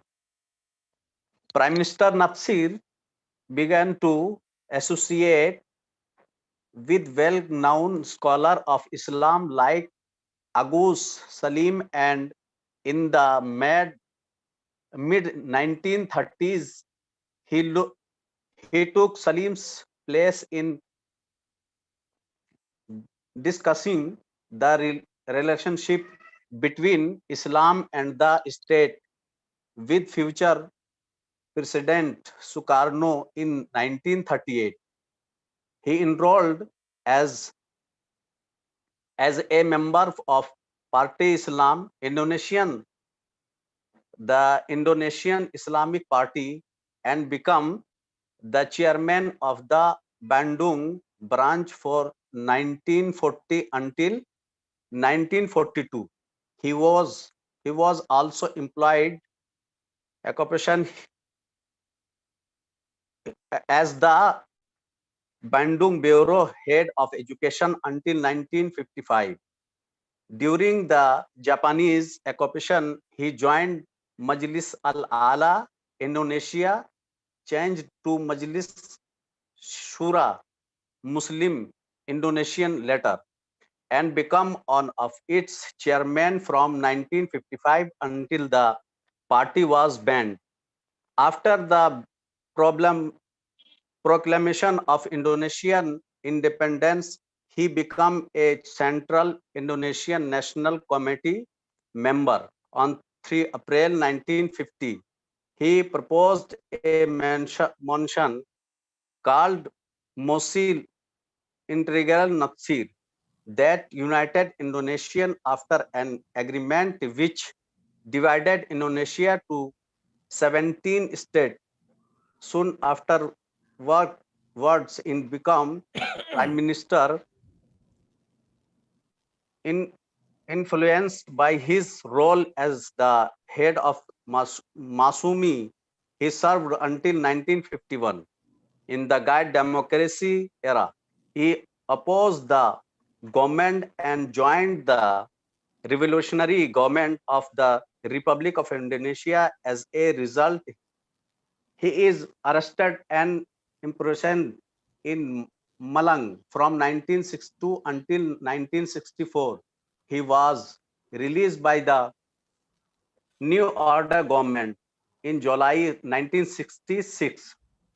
After his release from prison, Natsir became increasingly involved with organizations related to Islam, including the Majlis Tasisi Rabita al-Islami and Majlis al-Ala al-Alami lil Masajid, both in Makkah, the Oxford Center for Islamic Studies in England, and the World Muslim Congress in Karachi, Pakistan. In New Order era, he formed Yaisan Dewan Dakwah Islamia Indonesia. He also organized government policy, like when he signed the petition 50 on 5 May 1980, which caused him to be banned from going overseas. Political and views. According to Dr. Natsir, his politics were religious, motivated, with Ayat 56 of the Adhariya as justification. His goal as a politician was to ensure that the Muslim community lived in a state where Islamic teaching applied in the life of individual society and the state of the Republic of Indonesia. He also fought for human rights and the modernization of Islam. Unlike the secular anti-communist Sukarno, who viewed religious as an entity separated for the nation, Natsir believed that the separation of church and state was not applicable to Indonesia, as he saw it was an intrinsic part of this culture. And one of the main reasons they fought for the independence to support his position is often quoted William Montgomery, what saying that Islam is not just a religion but an entire culture. Writing. Dr. Mohammad Nasir published 45 books and a monograph. Dr. Kamal Sahab, can you conclude now? We have to start another session also. Yes. Yeah. May apna In 1980, he received award from King Faisal Foundation in academic. He received doctorate honorary degree from Islamic University of Lebanon in 1967, and he died on 14 March 1993 in Jakarta. Thank you.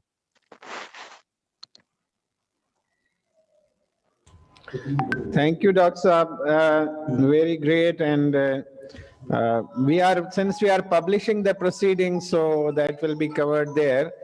I was trying to save 2-3 minutes. If anybody has questions, if any of the participants has questions to any of the speakers or any clarification you want, please ask.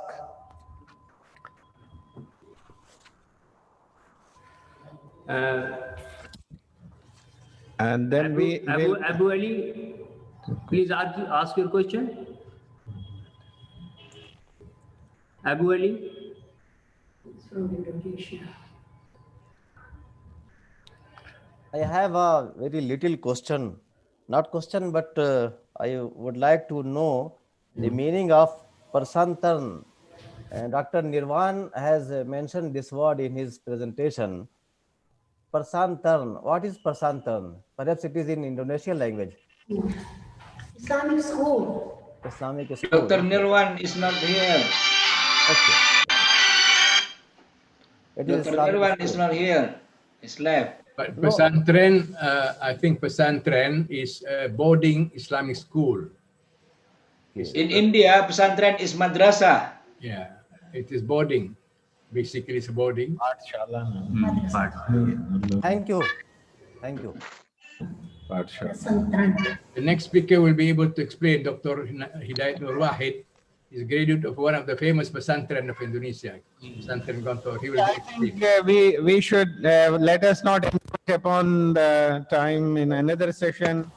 We are very much timely, and I'm grateful to all the speakers. They did make their presentations very well in the given time, and in that, Dr. Muhammad Siddiq from Indonesia, he did kept to the time, and he told us everything about Dr. Mohammad Nasir, his voyage from a government school up to the Prime Minister. We are grateful to him, and I think the life of Mohammad Nasir is worth exploring, and we have to appreciate that he has done it all in a very good way, in an academic fashion. And then we had presentation from Dr. Nirvan, and he described Dr. Mohammad Nasir, an exemplary educationist. He was definitely a person who wanted education must be there with a purpose, and the purpose is to produce the best of the human beings on earth. And then we had very important presentation from Professor Hasina Hashia, who spoke on very specific aspect of the concept of state. As state is very important in the modern polities and political systems, so various issues related to democracy, different forms of democracy, and then adherence to faith or adherence to religion. So many issues are there. They need to be addressed, and they need to be understood better. And at the same time, there was a good reference to ijtihad, that he was in favor of ijtihad that keeps the things alive. And anybody who ever talks of ijtihad, he cannot be a stubborn thinker. So he leaves space for promotion of thought, ideas, systems, and that's how people can in every age work for a synthesis of the thought and system. And definitely his idea of self-determination is very much relevant to the world today as well, and that was mentioned. And then Professor Fahim Akhtar Nadwi Sahab, he talked of Dr. Mohammad Nasir about his struggle for independence of his country, establishment of parties, then his this dream of accomplishment about Islamic laws. That was his idea, and at the same time he did not want to impose anybody's ideas to any other person, and that's how he had to go against the autocracy and live in jail also. And then we had a presentation from Dr. Kamal Ashraf. That was a very good presentation, and he gave a very good beginning of it. That Dr. Mohammad Nasir, he was a journalist at a very young age. That means he was very sensitive to things, and that's how he might have been very well thinking about the society, the oppressed in the society, the external and internal influences which influence the system and make it sometimes coercive, sometimes damaging, sometimes harmful. And that's how we had a very good session, and I congratulate all of them, but conclude with this idea that there is a lot to be further understood about Dr. Mohammad Nasir, and from all these approaches which our presenters had, we have to go ahead and then find a leader in him who was responding to situations, to thoughts, to ideas and needs of the people as a natural human being. And that's how it was said that he was not only thinking of his own self, but also he was thinking of the people, the state, the environment, and like that. So that's how we would say that he deserved many awards, and that's how he was also awarded with Shah Faisal Award also. And that his life is a good example for the next generation to get some light from that and to get some understanding from that and work for a better future of humanity. With these words, I would say that the organizers have done a very good task, that to understand different personalities, we get the whole times, the whole history in front of us, and that's a very good approach to history, a good approach to ideologies, a good approach to synthesis of thoughts, and a good approach to think for humanity better. And with these words, I would say that God give us strength, God give us understanding, that we make knowledge beneficial, most beneficial for the humanity the way you want us to do. And at the same time, when Mohammad Nasir was described not only the man of ideas, but man of action as well. So give us the a capacity that we not only know the ideas, we also act on those ideas. And Allah bless you all and all of us, and wish this conference a great success. Over to next session, and the next session will be chaired by one of the very brilliant scholars and friends. He is Dr. Henry Tanjung. He is with us since morning. Rather, he is with us even before that. And he is the Vice Director, Postgraduate School, Ibn Khaldun University, Bogor, Indonesia. And the theme of this session is Dr. Nasir's contribution to nation building in Indonesia and understanding of international political scenario. Over to you, Dr. Henry Tanjung. Kindly take the floor and conduct the whole thing. Wherever necessary, you can tell me. Thank you, Professor. Thank you, Professor Wani. Shukriya, shukriya. All right. Bismillahirrahmanirrahim. Assalamualaikum warahmatullahi wabarakatuh. I think I want to give some brief about Nasir's personality before we come into the Nasir's contribution. Because in the first session, we discussed about Nasir's personality. What the interesting thing when I talked to the daughter of Dr. Muhammad Nasir, she said that past leadership was different from current leadership. In the past, leaders were modest in the terms of wealth, honest, and very much in love with their people.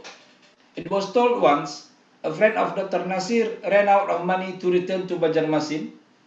Then he came to the Prime Minister's office. He came to the office of Pak Nasir. Pak Nasir admitted that he had no money, but provided a solution by visiting the magazine Hikmah he led. Now the question is, can we imagine that the current Prime Minister does not have money just for the cost of transportation? This is a very big question for us. The simple principle of life has been the life guidelines of past leaders in their struggles. They live with the people in an economic situation that is not much different from the people. They seem to unite with the pulse of people's economic life. There is no motive for enriching themselves. This is what makes them loved by their people. Now, their children live in simple houses. This is an indicator that what they fought for in the past was actually for the Ummah, not for themselves, not for their families. Besides living a simple life, Nasir's morality and behavior are also very commendable. He never bulldozed his political opponents by justifying any means.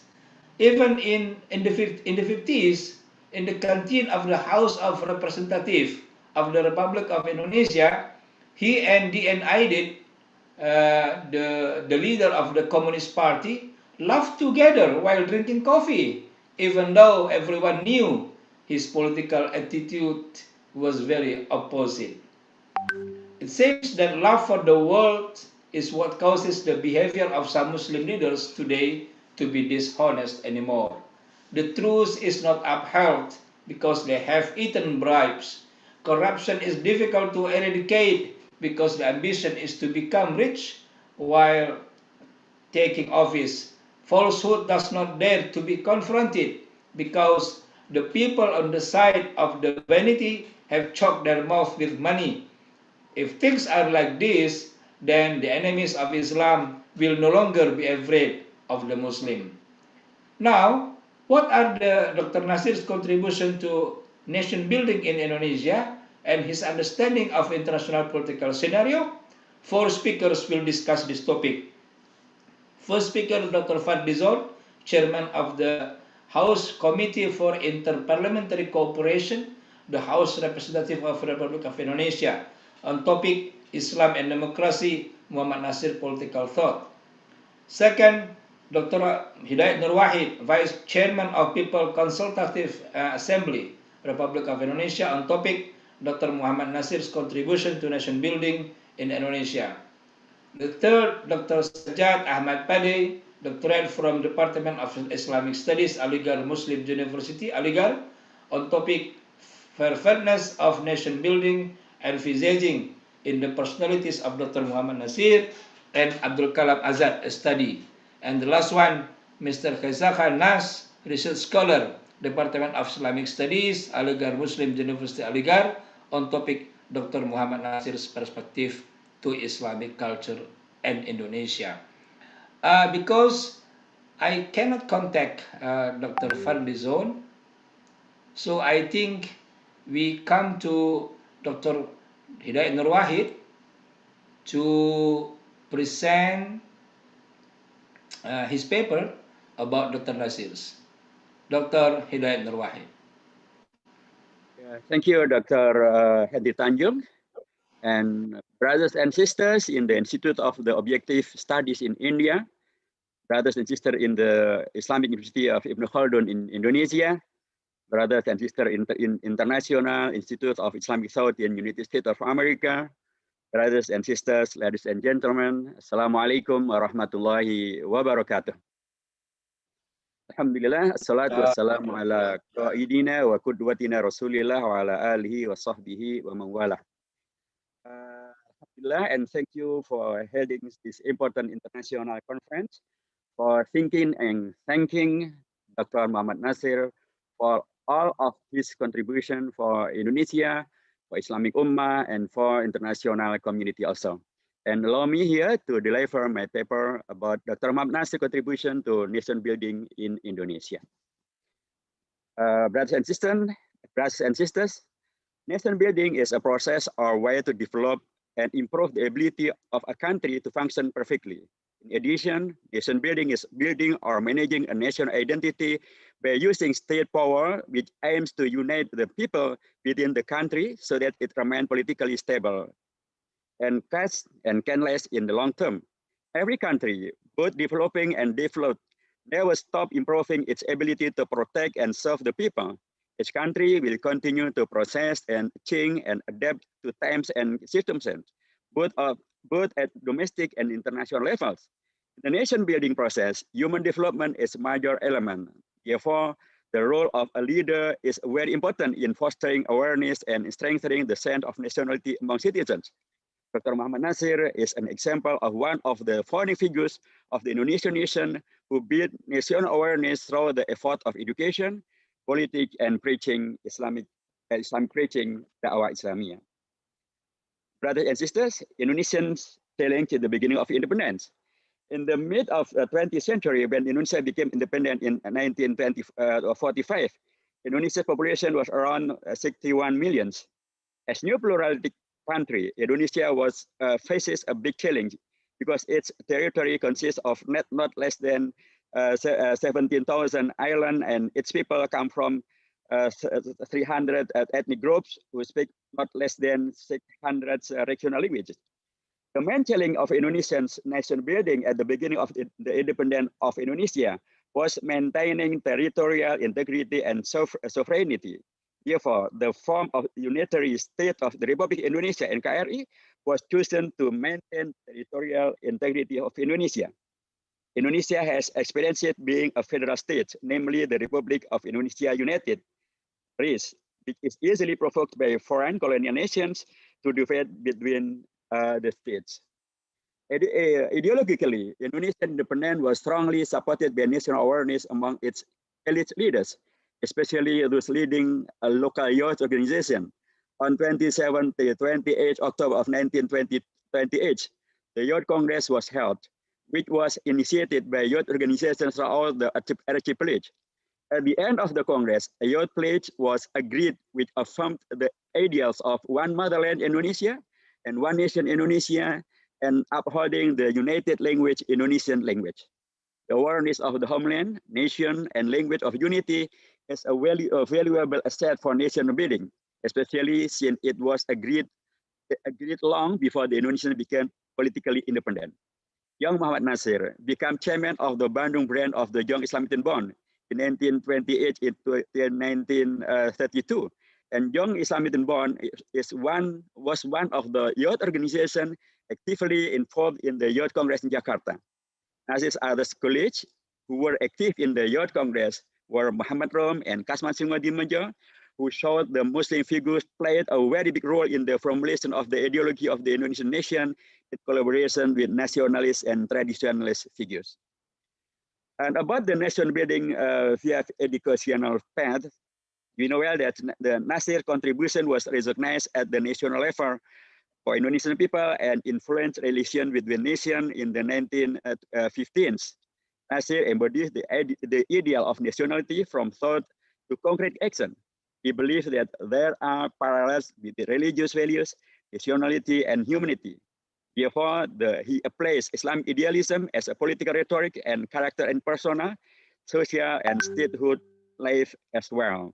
And about his role in national building via educational path, I think many papers was delivered before. Then I would like to jump to another topic. It's about national building via political path.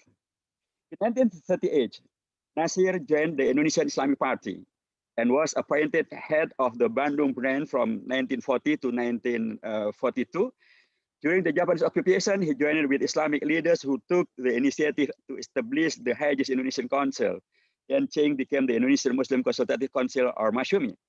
Nasir was appointed as one of the leaders of Masyumi from 1945 until when Masyumi and the Indonesian Socialist Party were dissolved by President Sukarno in 1960. His 22 years of service as a politician and strengthened Nasir's character as a Democrat, and at the same time influenced the national political constellation with democratic values in line with the principle of Islam and Pancasila, the five pillars of Indonesian ideology, as the basis of the Republic of Indonesia. The fourth precept of Pancasila, the five principles, states specially about democracy, which is formulated as democracy is led by the wisdom and deliberation representation. The practice of democracy in Indonesia is described under the control of wisdom insight. This is like the concept of police, city-state in Plato's and Aristotle's thought, where a city or region is led by intellectuals. It is not a democracy that tends to anarchy because each person or group want to win alone and all kinds of Machiavellistic ways. Nor is it a democracy controlled by a handful of elites who have abundant wealth, plutocracy, and can buy anything, including people's votes and judge decision. Democracy, which is led by intellectuals, put forward the method of deliberation in representative of institution, not aimless debates. Representative of the people must increase their capacity to deliberate and debate alternative policies for the benefit of the people. This is where it is tested whether members of parliament or political parties truly understand and fight for the aspiration for the people they represent. After the proclamation of independence, Vice President Muhammad Hatta issued an edict date number 3 of November 1945, which encouraged the formation of political parties as part of stabilizing the democracy. The edict was issued as in response to a proposal by KNAP working body to the government. Islamic figures from various organizations at the time came together to form an Islamic political party, including Agus Salim, Sukisman, Wiro Sanjoyo, Wahid Hashim, and others. Thus, a committee was formed for the Indonesian Muslim Ummah Congress, which was held for the first time after independence on 7 to 8 November 1945 in Yogyakarta. The Congress Committee is chaired by Mohammad Nasir, who is still relatively young but highly trusted, where the committee members are senior figures. At a relatively young age, Nasir was trusted to be one of the central administrators of the Masyumi Party. Because of his important position, Nasir was appointed as a member of the working body of the Central Indonesian National Committee in 1945 to 1965. He was appointed the Minister of Information of the Republic of Indonesia in Syahri's second cabinet, and Syahri's third cabinet, and Hatta cabinet number 1.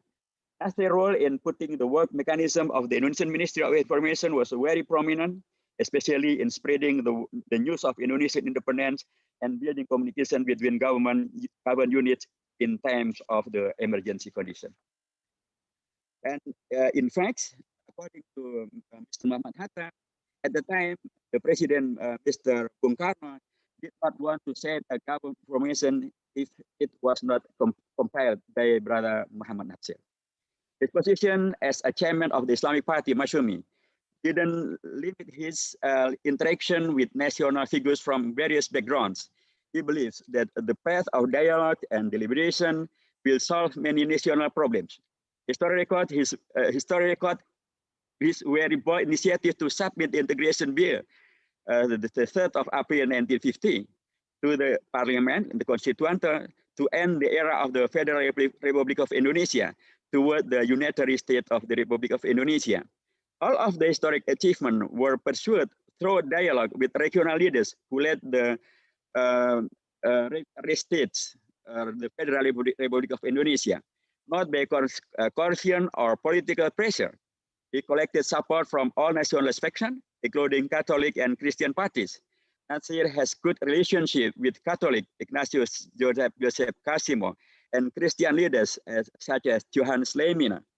Soon after the bill has been approved by the constituent and by the government, Natsir was assigned as Prime Minister by Sukarno as the President of the Unitary State of Republic of Indonesia. Loyalty for the Republic of Indonesia has become his main obsession in maintaining national unity and integrity at all costs. However, Nasir chose a path of dialogue and built an agreement with all parties with different views because he believed that all nation figures wanted to see a united and prosperous Indonesia. Nasir also persuaded Islamic figures who led the exile government of the Republic of Indonesia in 1948 until 1949, or the Darul Islam Resistance in 1949 till 1962, to give up sovereignty and return to the Republic of Indonesia. It becomes an internal monument on how to build the pillars of national building in theory and practice. National building through the Da'wah path. National building effort face challenges not only from external foreign powers that want to divide and colonize a nation, but also from an internal aspect, namely differences in views among the driving figures. During the Galit democracy. Okay, 1 minute. Your 1 minute, your please. time 5 minutes more. Okay, thank you very much. So, Just minutes. Okay, 5 minutes. Okay. Then I would like to say that Dr. Muhammad Nasir was involved in the opposition against Sukarno's increasingly authoritarian government and eventually joined the revolutionary government of the Republic of Indonesia after leaving Java. And by PRRE, which demand greater regional autonomy, was misinterpreted by Sukarno as a rebellion. As a result, Nasir was arrested and imprisoned in Malang from 1962 to 1964, and was released during the New Order era on July 1966. After being released from the prison, Nasir was again involved in Islamic organization. After long service as a politician and public official, he founded and led the Islamic preaching organization. It is Dewan Dawah Islam Indonesia. Nasir died in the 26th of February 1967. Nasir Dawah activities were not only in Indonesia, but received the trust of foreign countries in such as Majlis Surabaya Al-Alam Islami and Majlis Al-A'la Al-Alami Al-Masajid based in Makkah, and the Oxford Center for Islamic Studies in UK, and the World Muslim Congress in Karachi, Pakistan. Nasir's legacy includes modern Islamic thoughts and democratic political Islam, and in pluralistic nation, the biggest Muslim country in the world. The different political views between Mohammad Nasir, during the early days of the New Order, he was credited with sending a note to Tunku Abdul Rahman in Malaysia in order to reopen relations with Malaysia and Indonesia.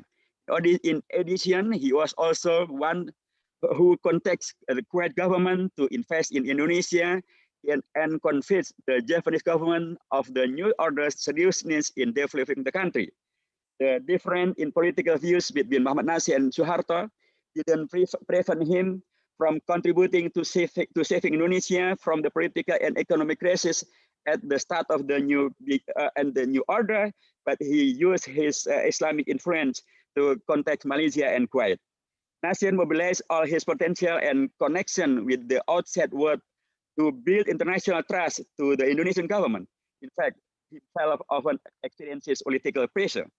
It's amazing that no politician is willing and able to make such sacrifice, except for those who are guided by sincerity and loyalty for the Republic of Indonesia because of the Islamic teaching he understands. Thanks to Dr. Muhammad Nasir, teaching program and guidance, especially in well-known university campuses in Indonesia, a generation has emerged who have awareness of democracy and demand change. However, preaching takes a long time to bring about change. After 32 years in power, President Suharto finally stepped down in 1998 through the reform movement power. Reform movement organized by students and critical groups.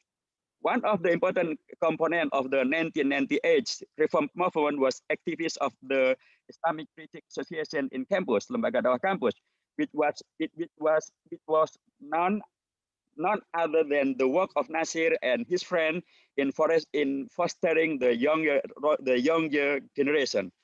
Nasir has succeeded in carrying out regulations process in terms of democratic thinking and behavior, while maintaining national integrity and integration by this good understanding of Islamic teaching. Thank you, Dr. Mohammad Nasir, for all of his effort, and Indonesian government offer him the National Hero Medal at 10th of November 2008.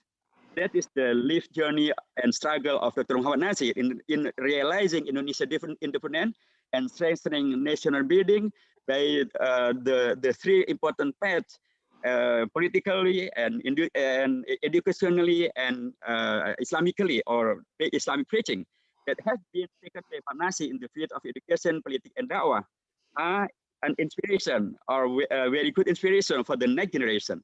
The current condition of contemporary Indonesia shows that Muslim and Islamic organization and Islamic political organization are facing political crisis. History seems to repeat itself.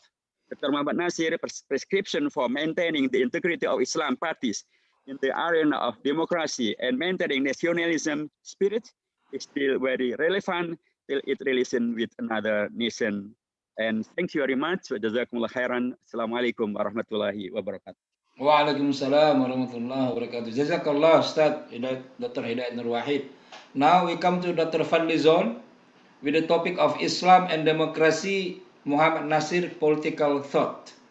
Alhamdulillah, Dr. Fadlizon has joined us, and your time 15 minutes. Dr. Fadlizon. Hello? Yeah. Yeah. Okay, Assalamualaikum warahmatullahi wabarakatuh. Waalaikumsalam warahmatullahi wabarakatuh. Moderator, Mr. Chair, Bapak Henry Tanjung. In this opportunity, I would like to share my views about Islam and democracy as the reflection on the views of Muhammad Nasir. Natsir was born, of course, we all know, in Minangkabau, Alahan Panjang, West Sumatra, on the 17th, 1908. And as a Muslim statesman and ulama and a scholar, he is often ambiguously judged by the Western scholars on Indonesian studies as a figure of democratic thinker, an excellent administrative leader alongside with Muhammad Hatta and Sultan Syahrir. The work of Audrey Kahin in 2012, titled Islam, Nationalism and Democracy, a political biography of Muhammad Nasir, commended Natsir's persistent opposition against the increasingly uncontrollable chaos in the government under Sukarno's leadership, but also admired Natsir as a bright intellectual whose political and religious beliefs are somewhat strict. Natsir was relentless in his efforts to promote Islam to be adopted as the national ideology which substituted Pancasila.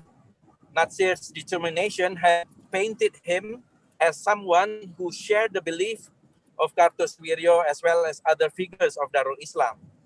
Certainly, this judgment was false since Natsir resolute in championing Islamism in the assembly, and his supposed objection against Pancasila during the period was in fact an expression of resisting the growing influence of communism which dominated Indonesia at the time. If we trace back to the past, Natsir activism life started when he pursued further education in Mulo in 1923.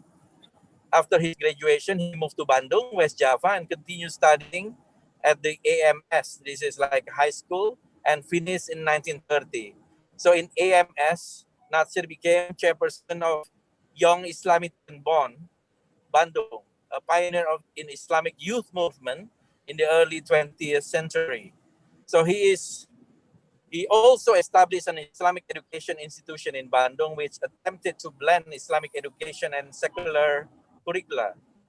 The growth of ideology-based politics in the post-independence era encouraged Natsir to promote Islamic ideology through such constitutional platform. This practice was brought about by instruction of the Vice President on November 3rd, 1945, in which he directed and legitimized a multi-party system. So following the instruction, Indonesia then witnessed three ideological streams, literally aliran, sprang in its political sphere: Islam, nationalism, and communism. It was also one other stream, social democracy, that rose in early days of independence. Given the absence of Islamic representation in the formal political system, Natsir was then motivated to organize Muslim Congress in Yogyakarta, November 7th, 8th, 1945. Attended by various Islamic leaders and organization representatives, the Congress agreed to establish Masyumi Party, or Indonesian Muslim Assembly, as the sole party to voice the political aspiration of the Indonesian Muslims. As a polyglot skilled in English, Arabic, Dutch, French, and Latin, Natsir had the tool that he needed to explore the wealth of information the world had to offer. Herbert Feith, in his book The Decline of Constitutional Democracy in Indonesia in 1962, called Natsir as a democratic leader of the likes of Hatta and Shahrir. Instead of rejecting democracy, Natsir believed that it had to be aligned with the principles of Islam. Political parties and the state were the instruments through which Islamic values were upheld. Natsir believed that Islam is democratic in a sense that it is against tyranny, absolutism, and abuse of authority. Nevertheless, Islam was not purely a democracy, yet not entirely dictatorial. According to Natsir, democracy had its weaknesses. Among them, one that was most notable and had been shown throughout history was its tendency to evolve into a particracy or cliqueracy.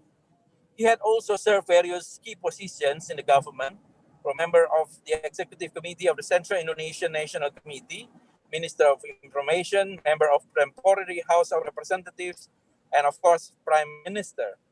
Natsir's greatest contribution to Indonesia occurred after a speech he delivered on the April 3rd, 1950, before the Parliament of the Federated States of Indonesia, or Republik Indonesia Serikat, or United States of Indonesia, which invoked a motion now known as Mosi Integral Natsir. His speech also marked the dissolution of federal state engineered by the Dutch government and the rebirth of Indonesia as a unitary state. For his thoughts and action, historians often call Natsir as the second declarator of the Republic of Indonesia. It is interesting to discuss that in the 1940s, Natsir was involved in a series of arguments with Sukarno about the relation between religion and the state. Their view contrasted, as Sukarno argued that religion must be separated from the state, while Natsir contended that separation was not possible. When Masyumi was founded on November 7, 1945, until the 1955 general elections, Natsir was a supporter of Pancasila. However, from 1956 to 1961, Natsir supported Islam as the state ideology. In general, he urged Muslims to stop confronting Pancasila with Islam. Natsir believed in Islam as a philosophy of state, philosophy of life that guided its followers, the Muslims, on the system in life, including in politics. As a Muslim politician, Natsir openly admitted that it would be impossible for him to dispose that philosophy.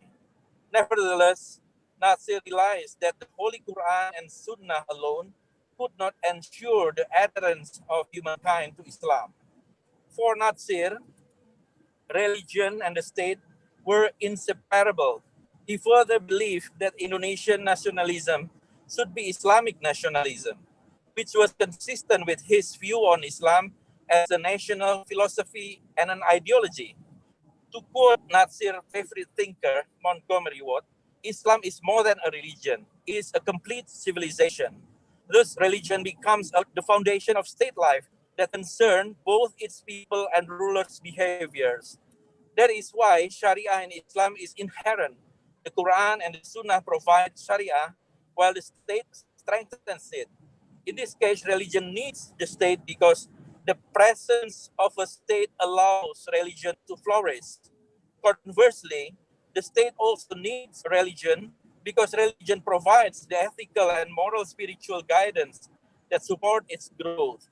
To this end, Nasir clearly referred to President Sukarno's speech on June 15, 1954, at a Pancasila Defender Movement's meeting at the State Palace. In the speech, Sukarno suggested that the principle of one supreme God was created by man, which meant that God's existence depended on humans. God might be and might not exist. Deliberately or not, Sukarno's elaboration indicated his attempt to separate the principle from its connection with religion. The bid to cut off the ties between Pancasila and its religious interpretation was precisely what Nasir rejected. Nasir's rejection at the time was understandable because efforts to keep Pancasila away from religious interpretations were not only carried out by secular nationalists, but also by the communists who had never accepted Pancasila.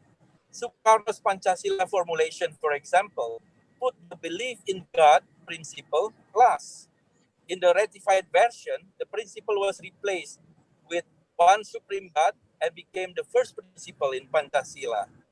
Natsir's view of Pancasila was very much in line with that of Muhammad Hatta.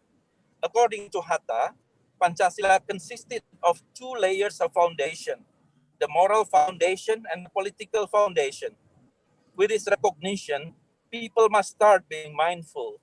Different religions may exist in Indonesia, but they differed only in their rituals.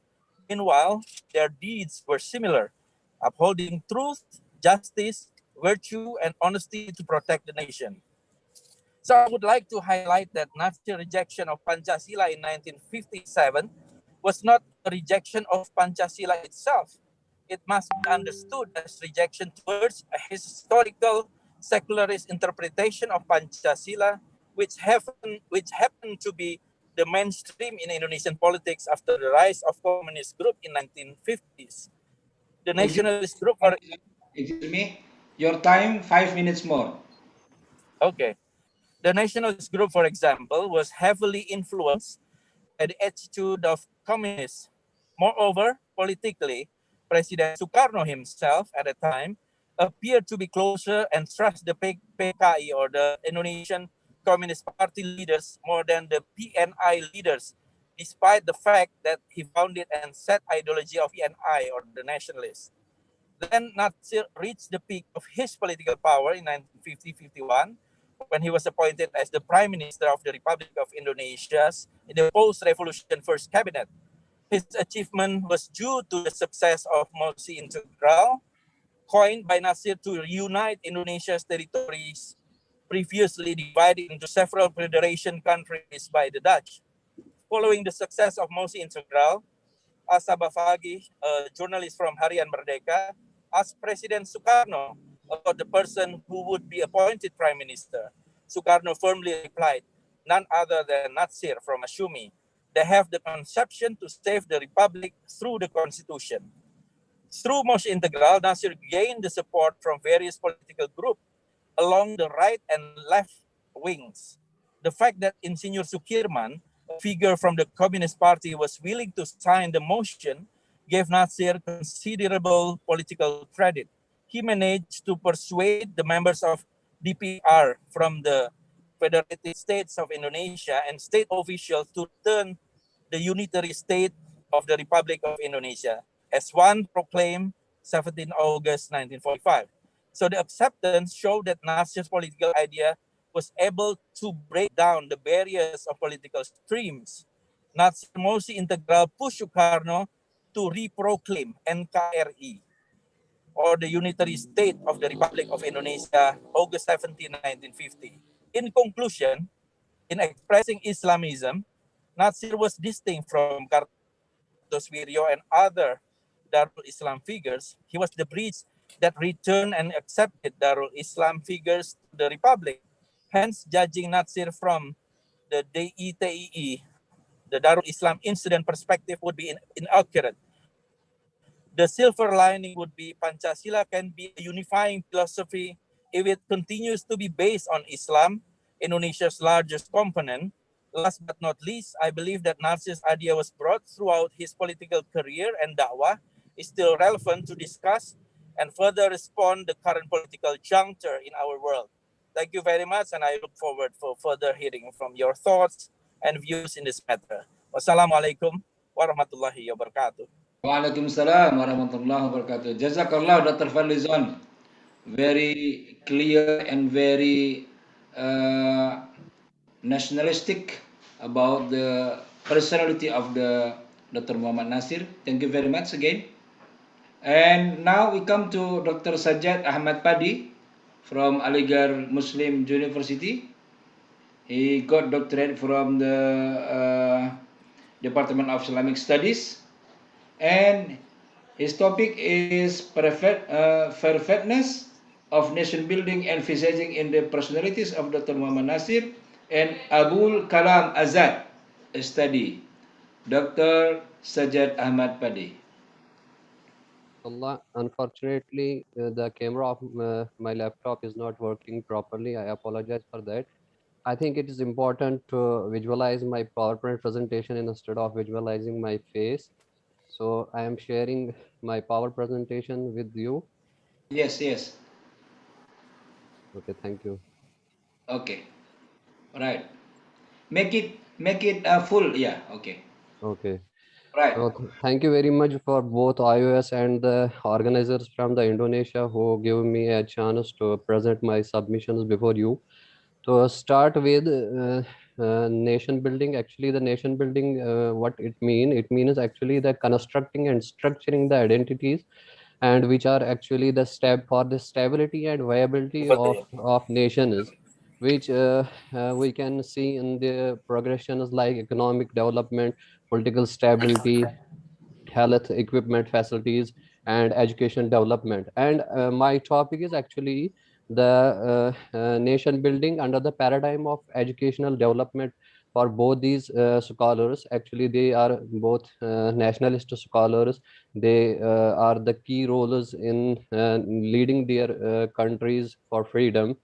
And this education, when we talk about it, is actually the harmonious to bring a harmonious society which includes different scholars, scientists, engineers, politicians, bureaucrats. And these are the two persons. On the left side it's Dr. Mohammad Nasir, and on the right side is Abul Kalam Azad.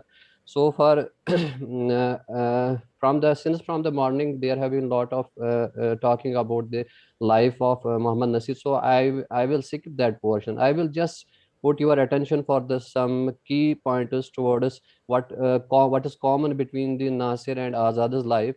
So there the links between them, the common links between them are the influence of the modernist scholars like Jamaluddin Afghani, Ubdu, and Rida, which is actually a link of journal that's Almanar. Both of them, both personalities, they are very much influenced by this journal, the revolutionist journal Almanar, we can say. And they both propagated religious as well as secular knowledge, both to lead them together. And for the Indonesian participants, I will just few points about the Abul Kalam Azad, because it is an Indian scholar who was born in Makkah and then they migrated to India. He was a nationalist leader, an educationist, a mufassir. He also wrote a tafsir, that's Tarjumanul Quran, and he was a leading figure in the freedom struggle for independence against the British rule. And to move onwards, I would say that some common points between the Abul Kalam Azad and the Muhammad Nasir. They both faced the colonialism of, we can say, India was facing under the colonial rule of British imperialism, and the Indonesia was facing Dutch colonial period. So both of them witnessed this colonial era as well as the independent era after the liberation of both these countries.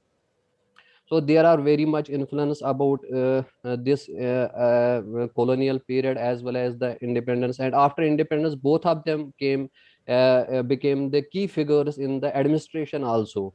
As we can say that Azad was the first education minister of independent India, and Mohammad Nasir also had a key position after liberation of Indonesia.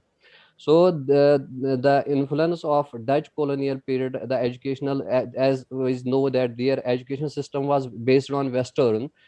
So Muhammad Nasir, he did not critique Western education in such a way, but he was actually critique about their only to promote secular subjects. He said that if we take religious subjects and secular subjects together, then I don't have any problem with the Western education system. And he says that he became a mediator between the two groups of people, one who came from the Western countries, who studied from Western, and the other who studied in Eastern Muslim countries. He became a bridge between them. He tried to collaborate them. He says that education is not judged with geographical locations, and education is beyond the this geographical boundaries and confrontations. And he promoted the knowledge to promote justice and betterment. He says that the God, it is not belonging to any east or west. God belongs to all. So we don't need to differentiate between the education systems. And he says that there are negative and positive aspects also for both systems. If we talk about Western system or Eastern system, they are full of negativity and also a positivity. So we should take the positive things from West and neglect their negative aspects. He says that the actual difference between is truth, that's al-haq, and the false, al-batil. So it can be said that he says that if a person he's a Muslim or he belongs to a Muslim country, if he says truth, we should accept. If he says anything which is false or batil, that should be also rejected. He actually want to bring a human civilization which would be based on intellectualism and rationality. He says that the journey of Makkah has also a background that where we met different ethnic groups and racial different races and different caste systems. That is a bonus point for the Muslims. They get acquainted with the other races also. The Western and the education, he wants to promote the education that would be a balanced approach, which would be balanced from physical as well as spiritual aspects in both these terms. He wants to develop the ummah by making the proper planning of the education and for the education development. He was himself well versed in both religious sciences as well as worldly knowledge such as psychology and Western philosophy also. He says the main aim of the educational aim is the main objective of the education is God's pleasure and it to know God. And the science is also helping in discovering the universe and in by using the reason to promote self individuality that would help you to make a bonding, to make a composite bonding between Allah and his creations. So to know universe, you would ultimately know your God. So he was actually taking ummah towards critical thinking. He says that we don't need much people who will only memorize the Quranic text. We actually need the people who will analytically who will summarize the what the message of the Quran is, and what Quran instead of instead of memorizing it, we should analyze it in a deeper way. And he says that the purpose of a human being to make which education made him is the to serve Allah, and which is based on the concept of tawheed. So he was a tawhidi scholar, and he leads his entities and Muslim people to be firm in tawheed. And as far as Azad is concerned, Azad was also a nationalist preacher and also remained the education minister of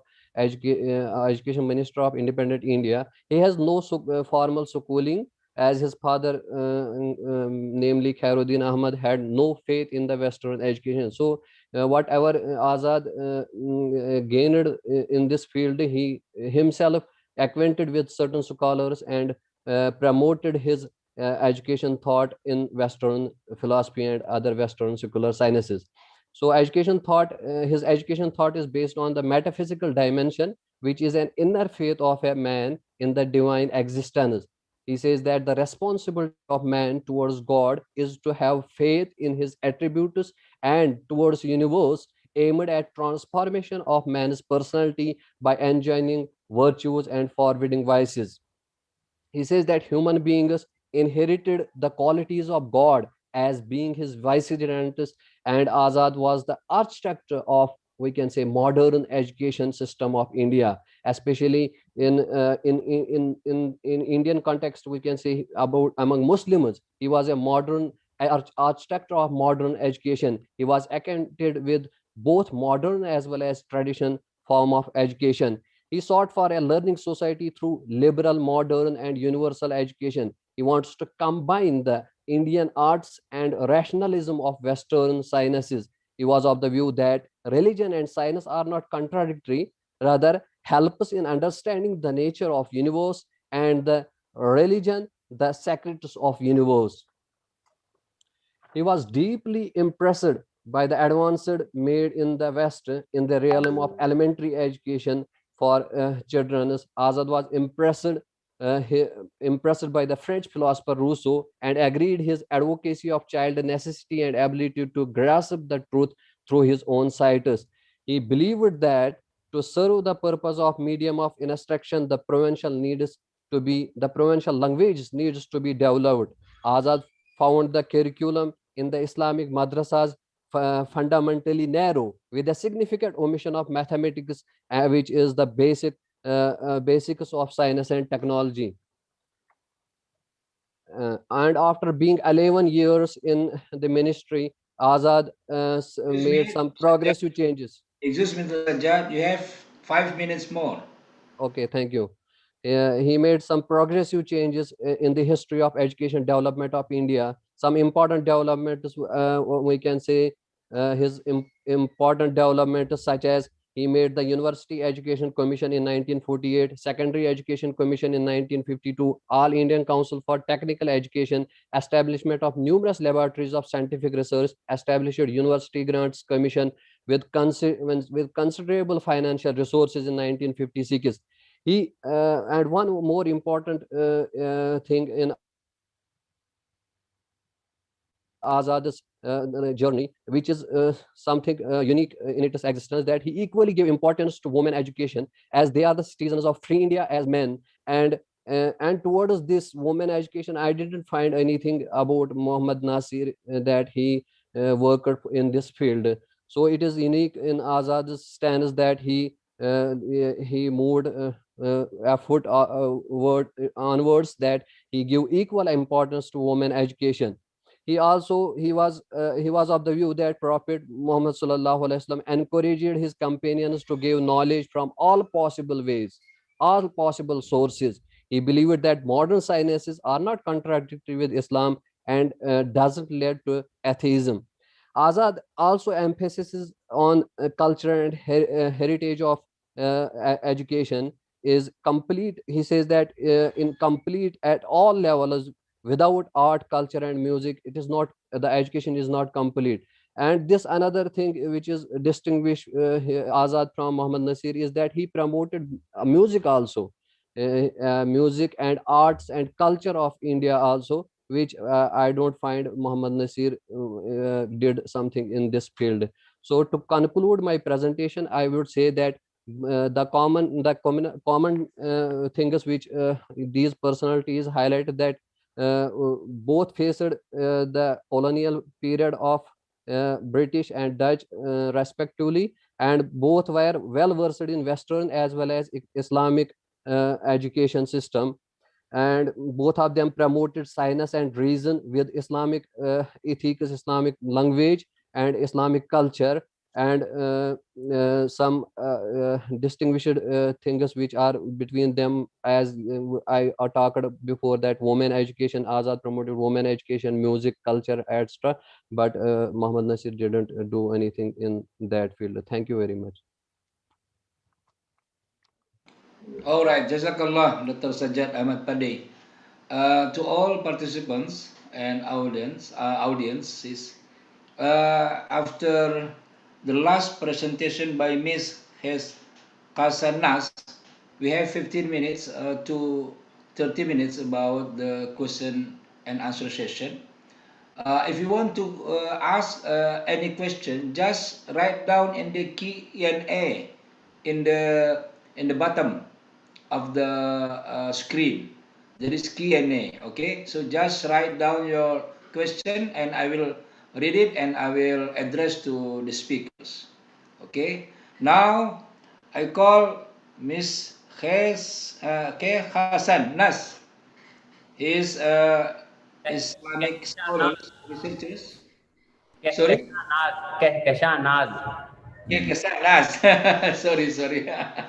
Yeah, from Department of Islamic Studies, Aligarh Muslim University, on topic on Dr. Muhammad Nasir perspective to Islamic culture. Now we are discussing Islamic culture. K. Hassan Nas. sorry. Respected Chairperson, Assalamu alaikum and ladies and gentlemen. Alaikum salam. First of all, introduce my presentation topic, Dr. Mohammad Nasir's perspective to Islamic culture and Indonesia. Firstly, I would like to brief introduction. Mohammad Nasir was an Islamic scholar, social reformer, public servant, statesman, and intellectual, Muslim representative and lecturer. He was not only a dominant figure in the struggle against occupation in Indonesia, but also one of the prominent of the superior modern Islamic movement in that country. Dr. Nasir was extremely admired in international Islamic world for his knowledge, understanding, and views, as well as his role in the fight in opposition to career. He worked as a teacher, lecturer, and manager during the years of Dutch of his country. He connected anti-colonial tribe in 1945. He became a member of the Indonesian Parliament, founded Masjumi, the Council of Muslim Associations of Indonesia, in 1946, and was a Minister of Information for 4 years. During his commitment presented in opposition motion to turn Indonesia into an organization and supported the unity of the Republic. Dr. Nasir was given the prize for his extremely represented in part in the international Islamic world for his knowledge, understanding, and dialogues, as well as for the part in fight of start in Indonesia and in countervailing un-Islamic practices and reformer currents. Under the banner of Back to the Quran and Sunnah, which indicate the beginning of an opening to region ijtihad and scientific inquiry, there has been an occurring move in few primary beliefs of Islam. This movement represents the redirection of the Islamic movement in Indonesia since the 1930s. This paper tried to study about Mohammad Nasir's thoughts of Islamic culture and Indonesia. Mohammad Nasir was a young intellectual who was head of an Islamic school, and Mohammad Nasir was a young intellectual and also leader of the Muslim Youth Association. Wrote an article entitled Islam Dan Kebudayan, Islam and Culture in Pedometry Masyarakat, which was later reproduced in his Capita Selecta. Nasir quoted from Gibbs' book, Whether Islam, to the effect that Islam is indeed much more than a system of theology, it is a complete civilization. Nasir used this as an introductory quotation to address the theme of a culture of great historical importance, which he referred to as Islamic culture. Now I would like to discuss his works. Nasir was a prominent thinker who regularly performed for the development of the Indonesian people's otherworldly and meaningfully life. He did not only by way of his motivational speeches, discussions, and his empirical activities, but also good writings. Like his contemporary Islamic scholar Sayyid Abdullah Maududi, who was actively involved in communicating his Islamic ideas in his 20s. Nasir also began writing on Islam and politics in Bahasa Indonesia and Dutch when he was still a high school student. He could speak several languages. Besides, Nasir had done mastered 7 languages, namely Dutch, English, Arabic, French, German, Latin, and Esperanto. He has left behind no less than 45 books and articles dealing with several subjects on Islam. One professor, Ajib Rosidi, foreign language, University Osaka, Japan, he is saying about Mohammad Nasir's writing that Nasir's writing are not only important in terms of documentations or historical records, but also give a guidance towards the steps that will be taken by the later generations. Now, I would like to emphasize Nasir's points of view towards Islamic culture. In the late 1930s, Nasir wrote about the spirit of scientific evaluation in Islam and inspired Muslims to question the truth Islam introduced in its disciples. Nazis mainly pointed to conclude that within Islamic culture, the process of evaluation and research is not restricted to what can be dropped from the orthodox highly sciences such as Islamic jurisprudence, ilmul fiqh, logic, ilmul kalam, and mysticism, ilmul tasawwuf. He highlighted Islamic culture from the 9th to the 13th century, granted in the training of what is now known as the modern sciences, examples such economics, political science, sociology, the medical sciences, and physics, natural sciences. Nazis' beliefs to Islam and its thoughts in his writing lighted the fact that Indonesian Muslims were unaware common worldview. In the 1930s, there are different Muslim social groups holding different worldviews could be indicated.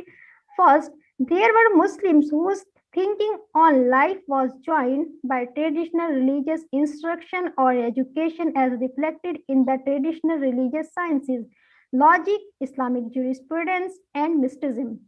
There were also Muslims whose opinion believed a Western education. Finally, third group of individuals within the Muslim community whose point of view was outlined by the philosophy of Orthodox culture. There is a tolerable controversy over whether there is or not an Islamic culture, or whether it is mandatory or not to accurate a culture within the brand of Islam on it. And then observe it safer to use the term Muslim culture. Irrespectively Islamic culture, Ahmed has the same opinion like Endigo to Wahib, describing Islam to a social system or subsystem as per, for example, Islamic government system, Islamic economic system, or the Islamic concept of social justice. As such, Islamization efforts are basic things of the mind of individual Muslim or a group of Muslims. In his thinking, the creation of a social system or subsystem is likely to space and time and depends on the use of man-made science in that specific sphere of effect of space and time. The belief that there is an Islamic concept of a social system means giving a religious character to something that is non-religious, spreading differences and transcendentalizing matters that are actually immanent. Now I would like to conclude my topic. It appears that further developments in Indonesia will be influenced by two factors. First, the constant hearing of four Islamic values for which since former times such prominent figures as Natsir have made an appeal. Second, critical awareness of developments in the modern world which is perceived to be going through a process of structural deformation.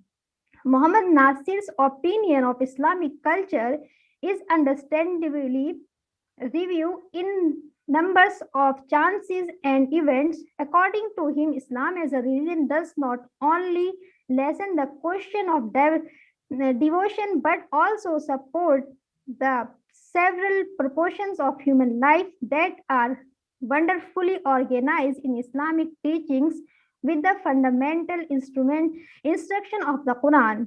Consequently, political life, social life, economics, culture, and so on cannot be distinguished from the laws of Allah. He conducted that religion and politics are not different because politics is also part of worship. This type of site decorated that religion should also color of the life of country. Therefore, Islam is a perfect religion that does not separate religion from the country. It is undeniable that Mohammad Nasir was the great supporter of the Islamic culture of Indonesia. Thank you so much. Your time is 5 minutes more. Please manage your time. She has finished her this presentation. Now you can go, Professor. You can go for questions. Okay, all right. Thank you, Please take I saw in the Q&A box. Q&A, question and answer session, so many questions. I just choose the questions that very relevant to this topic. The first question is to Dr. Nurwahid and Dr. Fadlizon. This is from Indonesia, from Sofwan Karim. The question is, what the positive point of Nasir thought and his lesson learned for Indonesia recently political and democracy phenomenon? And the second one from Hamidullah Marazi. I think this is for Dr. Nurwahid. Why Indonesian Muslims have always supported secular parties rather than parties with Islamic orientation. The Nahdlat and Muhammadiyah couldn't provide alternative to secular politics. And the other question, I think this for Dr. Fadlizon. Do you think that Pancasila is against Islamic belief? There is good element of Tawhid and fellow feelings in these principles. And the other questions from Turkey. Assalamualaikum. Thank you very much to all panelists and hosts and those sacrificed to this webinar. I got very wide perspective about the one of prominent Indonesian heroes, Mr. Muhammad Nasir. Can the panelists address what can be used and capitalized all the Mr. Nasir in thought and acts for building for today's Ummah problem? I think to collect and collaborate all of global Muslim figure and emphasize it today's global problems. I think for this first session of Q&A and answer session, I think that's enough. Dr. Hidayat Nurwahid, please. And thank you for all for the delivering of speech and for the answers.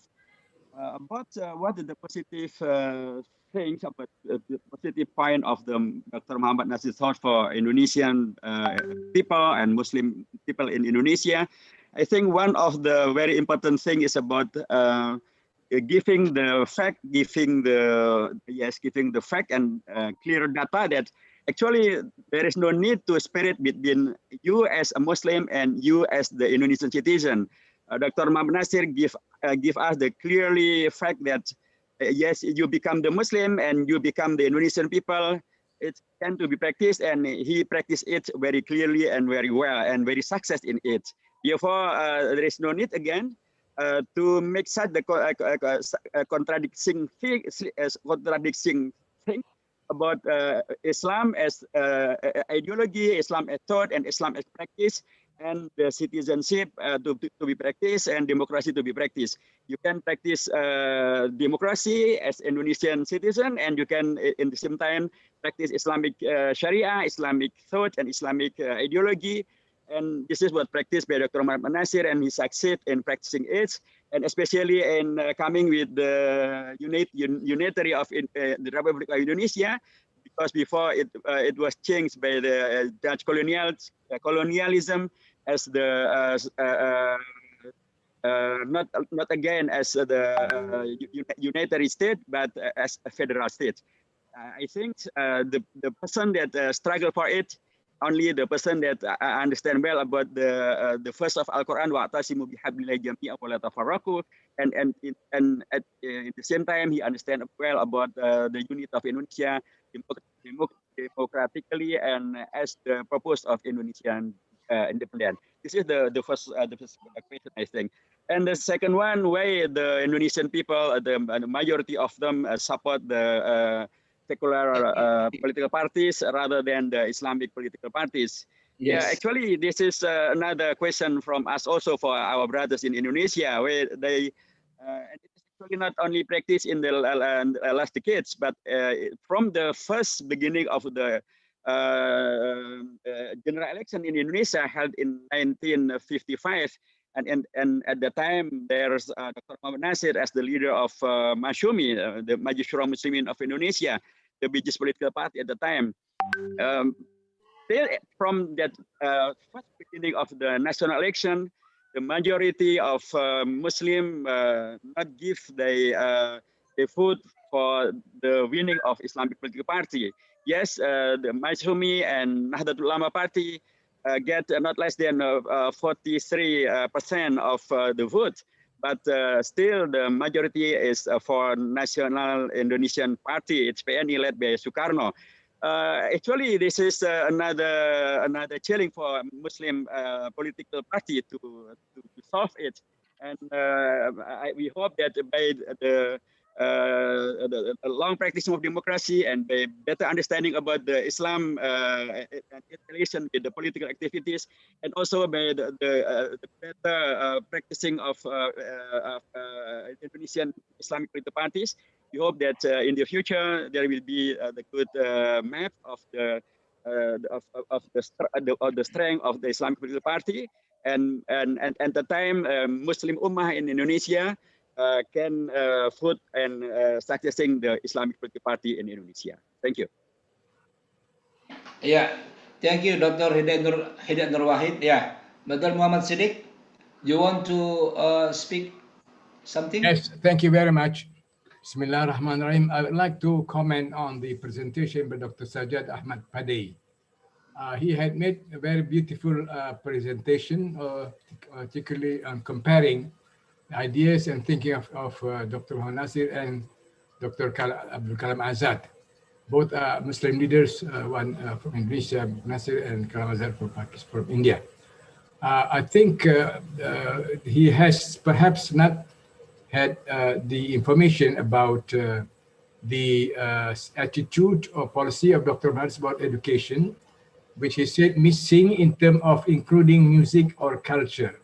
I'd like to emphasize here, as I mentioned earlier also, that in that Yayasan Pendidikan Apprentice school that he opened, that started in Bandung, he did combine the two streams of education, general science, included also culture and music into the system of education with Islamic studies. Of course, this is new at the time. Some people didn't agree to that, but he did have this aspect. Of course, he was not advocating popular music, but he was like a theory of the music and all the aspects of that. Number two, I think he was also commenting on the role of education for women, which is I think, if I remember correctly, he saw it was missing in terms of the, in Indonesia. He said that Dr. Nasir didn't give enough attention. I think this is also another aspect which perhaps Dr. Sajjad Ahmad Padi may have less information. Or also perhaps because this waste situation between Indonesia and India is somewhat different in terms of women access and participation in education. I had the opportunity to travel to many parts of India. Maybe I think at least 15 states I visited when I was serving in Nepal, Kathmandu, with the United Nations, and I saw there's a big gap of education with women and male and female among the Muslims. But in Indonesia, this is very popular. From the beginning, access of women to education is almost equal. If I don't say equal. In fact, in schools now, there are more girl students, and also they perform better in many schools than the boys. So I think this is perhaps, I'm sure Dr. Sajjad Ahmad has read a lot, but maybe he missed this particular point. Okay. And also about the question which was raised by Dr. Safwan, which was already answered by Dr. Hidayat Wahid. I have one little point. I think the reason why is because we have Muslims in this generally have less understanding about Islamic values. When they hear Sharia, something which they consider capital punishment, they consider chopping of heads and chopping of hands as punishment, which is not true. You see, the first Sharia is Iqra, that is instruction to read, which is a prerequisite for development and civilization. And then there's so much things about health, about management, about efficiency, tabzir. There's so much rejected in Islam. So all things are not so much, I think this misunderstood rather than opposing. So they didn't choose 4 Islamic parties, maybe because, I believe because of lack of understanding. So there's a role of all the Muslims organizations, including Professor Safwan, which I know now he's the chairman of Muhammadiyah of West Sumatra after he was professor of economics at Andalas University. We should strengthen understanding of Sharia. Sharia is now a word which is misunderstood, and therefore it is the Mazloom. Sharia word is Mazloom, although now from banks, Sharia banks now accepted. Before it was. Excuse me, Brother Muhammad Siddiq. Yeah, okay. So many questions. Thank Please you. let us conclude. Okay. Yeah, Thank you. thanks. This is a very, very important question from Dr. Umi Zakia, Brawijaya University. This addressed to Dr. Hidayat Nur Wahid. Some basic consideration of Muhammad Nasir point of views and thought on Islamic ways and democracy were due to the Muslim populations in the country and the way of life of Islam religion that he believed to be the most suitable to be implemented in terms of democracy within the government. That he believed as well can reduce various problems in political sector and many other problems that might occur. However, it turned out that this kind of thought was not gain a fruitful result in Indonesia in political reform, as Indonesian were one among many that has various tribes and religion, even though the majority is Muslim. Compared to Malaysia that has perhaps almost the same political and democracy situation, what then perhaps the reason and factors causing this? Dr. Hidayat Nur Wahid. Thank you for this very important and very critical question. And actually, Dr. Siddiq gave part of the answer. And I think another thing to be talk here about this condition is it's based also to the practice of political actors in the parliament or in political organization, because yes, you know that the majority of the political leaders or political actors are Muslim, whether they are in secular political parties. But it's people find in the same time that those people maybe they gained the majority vote of Indonesian people, and by that they became the government, they become the ruling party, they become the governor or the mayors, or become the members of the Indonesian parliament from national level to the local level. But Muslim people, they don't find what they want to be practiced, because at the same time, Dr. Muhammad talked before that the understanding of Indonesian people, the Muslim political parties or the secular political parties from the Muslim people.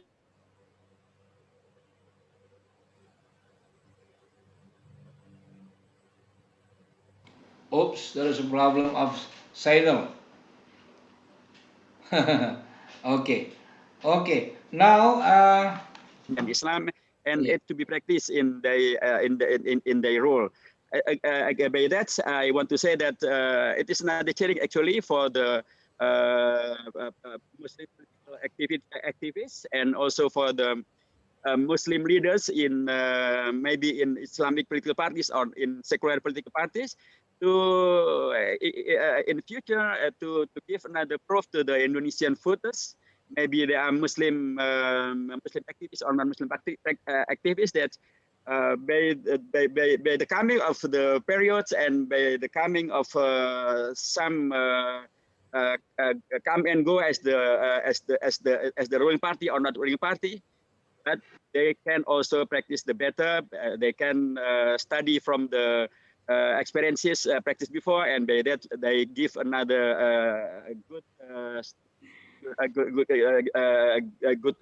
effort to become the better. This is the challenge of the history, and we hope that we can win this challenge also. Thank you. Thank you, Dr. Hidayat Nur Wahid. Now, 7 minutes left. I want to conclude this session. From Dr. Hidayat Nur Wahid, he highlighted that Dr. Muhammad Nasir's contribution to nation building in Indonesia is to unite the Republic of Indonesia from federal. And Dr. Fadlizon, Islam and democracy, Muhammad Nasir political thought. Nasir believed that Islam is a democracy, but not as usual democracy, but Islamic nationalism.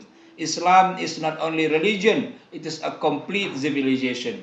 From Dr. Sajjad Ahmad Padi, Aligarh Muslim University, he highlight the performance of nation building of Dr. Muhammad Nasir in terms of modifying curriculum of madrasah, and from Ms. Khair Hassan Nas from Aligarh University, he highlight the role of contribution of Muhammad Nasir to the culture of Islam. So I think the contribution of Dr. Muhammad Nasir not only in the nation buildings, but also in the democracy, in the education and culture.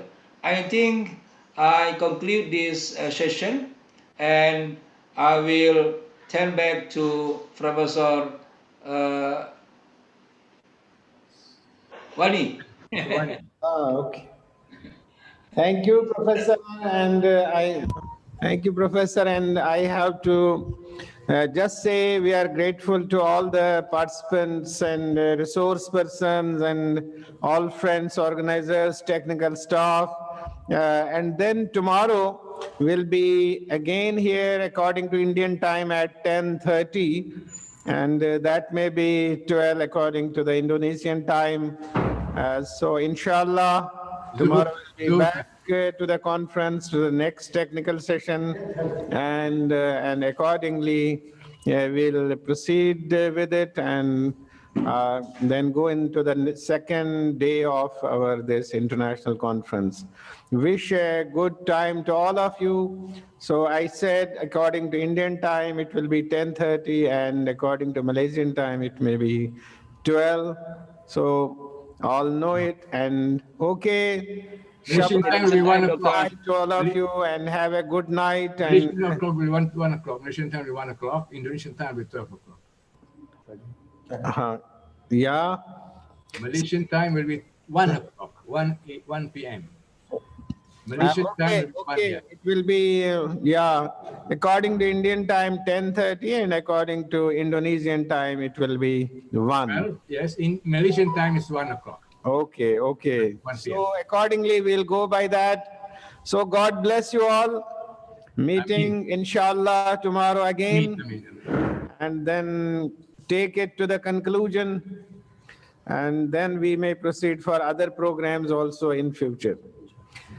Inshallah. Thank you so much. Jazakumullah wa khaira darain. Wa iyyakum. Amin. Wa iyyakum. Barakallahu fikum. Jazakallah khair. Okay, the link will be the same. The link very will much. be the same See you for later, tomorrow Doctor. as well. Inshallah ta'ala. Barakallahu fikum. Assalamualaikum warahmatullahi.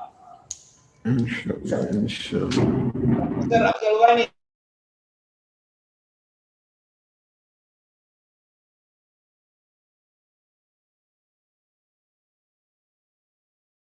Before it was Excuse me, Brother Muhammad Siddiq. So many questions. Please let us conclude. Okay. Yeah. Thank you. Thanks. This is a very, very important question from Dr. Umi Zakia, Brawijaya University. This addressed to Dr. Hidayat Nur Wahid. Some basic consideration of Muhammad Nasir point of views and thought on Islamic ways and democracy were due to the Muslim populations in the country and the way of life of Islam religion that he believed to be the most suitable to be implemented in terms of democracy within the government. That he believed as well can reduce various problems in political sector and many other problems that might occur. However, it turned out that this kind of thought was not gain a fruitful result in Indonesia in political reform, as Indonesian were one among many that has various tribes and religion, even though the majority is Muslim. Compared to Malaysia that has perhaps almost the same political and democracy situation, what then perhaps the reason and factors causing this? Dr. Hidayat Nur Wahid. Yeah, thank you for this very important and very critical question. And actually, Dr. Siddiq gave part of the answer. And I think another thing to be talked here question. And actually, Dr. Siddiq gave part of the answer. And I another thing to be talked here. Question. And actually, Dr. Siddiq gave